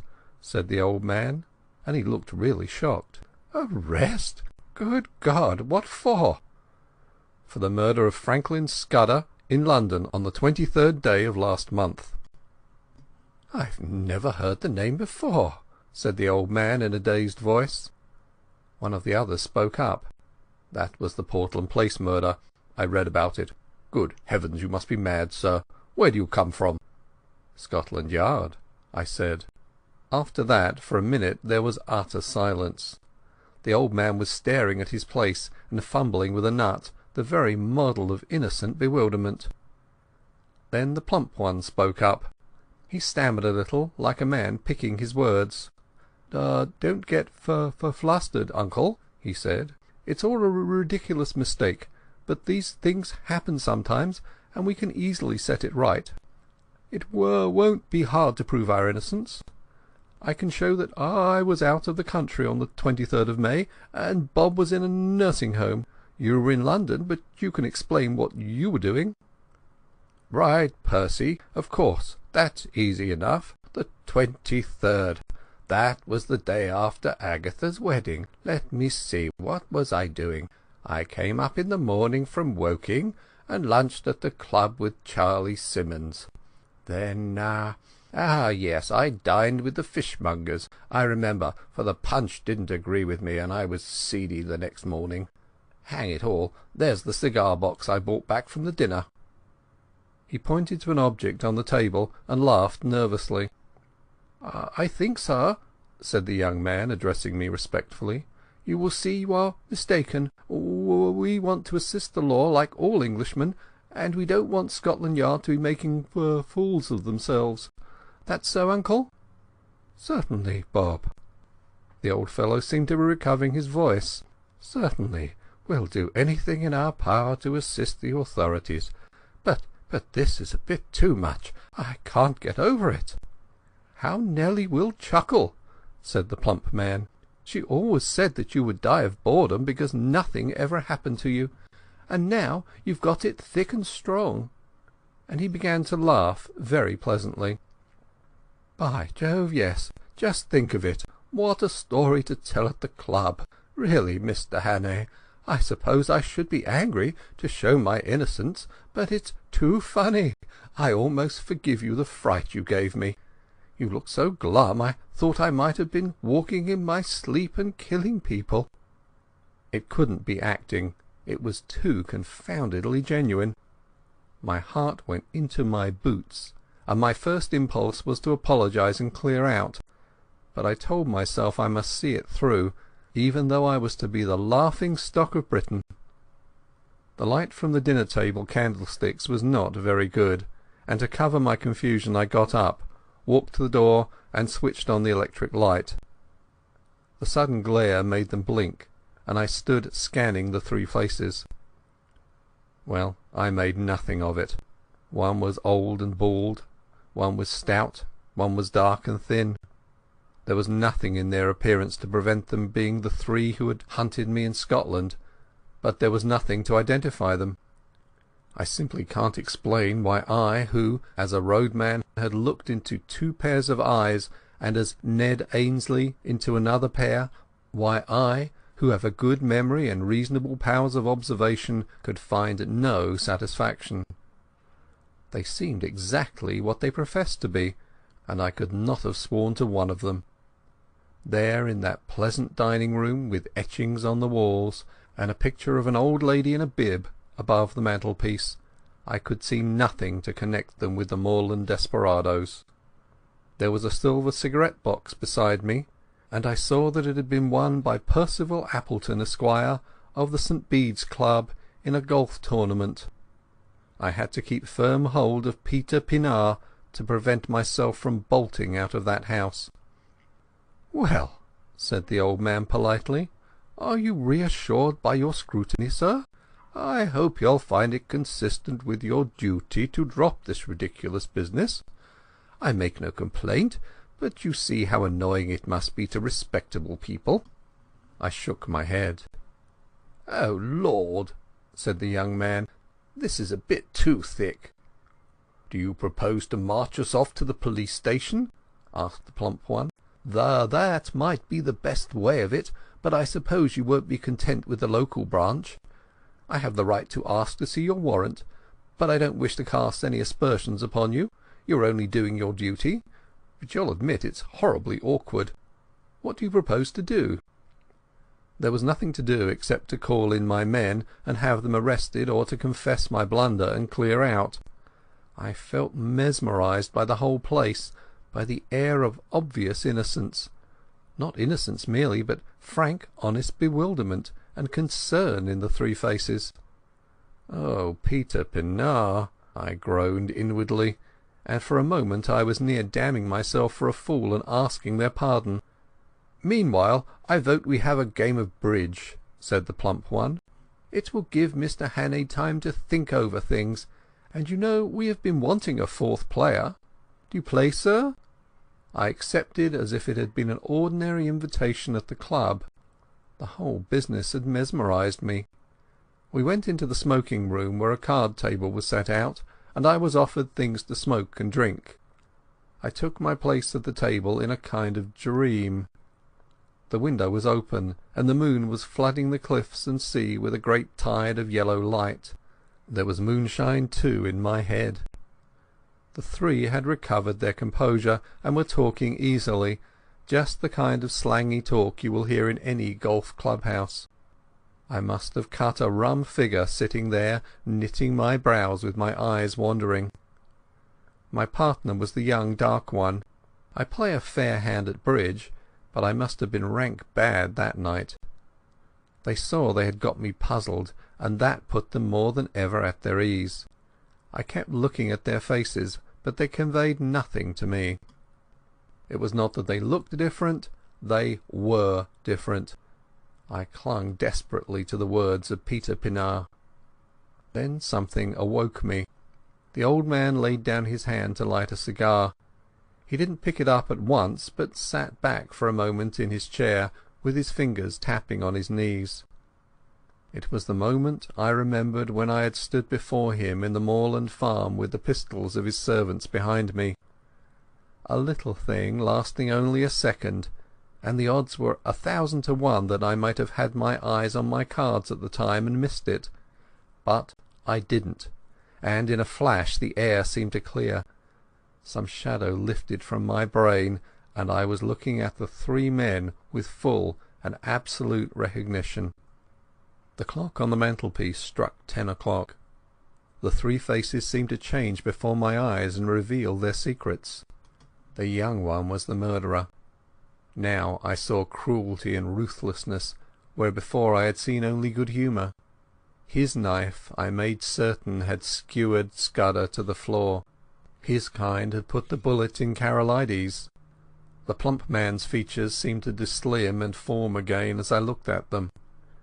He hadn't a face, only 100 masks that he could assume when he pleased. That chap must have been a superb actor. Perhaps he had been Lord Alloa of the night before. Perhaps not. It didn't matter. I wondered if he was the fellow who had first tracked Scudder and left his card on him. Scudder had said he lisped, and I can imagine how the adoption of a lisp might add terror. But the old man was the pick of the lot. He was sheer brain, icy, cool, calculating, as ruthless as a steam hammer. Now that my eyes were opened, I wondered where I had seen the benevolence. His jaw was like chilled steel. His eyes had the inhuman luminosity of a bird's. I went on playing, and every second a greater hate welled up in my heart. It almost choked me, and I couldn't answer when my partner spoke. Only a little longer could I endure their company. "Bob, look at the time," said the old man. "You'd better think about catching your train. Bob's got to go to town tonight," he added, turning to me. The voice rang now as false as hell. I looked at the clock, and it was nearly 10:30. "I'm afraid you must put off your journey," I said. "Oh, damn," said the young man. "I thought you'd drop that rot. I've simply got to go. You can have my address, and I'll give you any security you like." "No," I said. "You must stay." At that I think they must have realized that the game was desperate. Their only chance had been to convince me that I was playing the fool, and that had failed. But the old man spoke again. "I'll go bail for my nephew. That ought to content you, Mr. Hannay." Was it fancy, or did I detect some halt in the smoothness of that voice? There must have been, for as I glanced at him, his eyelids fell in that hawk-like hood which fear had stamped on my memory. I blew my whistle. In an instant the lights were out. A pair of strong arms gripped me round the waist, covering the pockets in which I might be expected to carry a pistol. "Schnell, Franz!" cried a voice. "Der Boot! Der Boot!" As it spoke I saw 2 of my fellows emerge in the moonlit lawn. The young dark man leapt for the window, was through it and over the low fence before a hand could touch him. I grappled the old chap, and the room seemed to fill with figures. I saw the plump one collared, but my eyes were all for the out-of-doors, where Franz sped on over the road towards the railed entrance to the beach stairs. One man followed him, but he had no chance. The gate locked behind the fugitive, and I stood staring with my hands on the old boy's throat, for such a time as a man might take to descend those steps to the sea. Suddenly my prisoner broke from me and flung himself on the wall. There was a click as if a lever had been pulled. Then came a low rumbling far, far below the ground, and through the window I saw a cloud of chalky dust pouring out of the shaft of the stairway. Someone switched on the light. The old man was looking at me with blazing eyes. "He is safe," he cried. "You cannot follow him in time. He is gone. He has triumphed. Der Schwarzstein ist in der Siegeskrone." There was more in those eyes than any common triumph. They had been hooded like a bird of prey, and now they flamed with a hawk's pride. A white, fantastic heat burned in them, and I realized for the first time the terrible thing I had been up against. This man was more than a spy. In his foul way he had been a patriot. As the handcuffs clinked on his wrists, I said my last word to him. I hope Franz will bear his triumph well. I ought to tell you that the Ariadne for the last hour has been in our hands. 3 weeks later, as all the world knows, we went to war.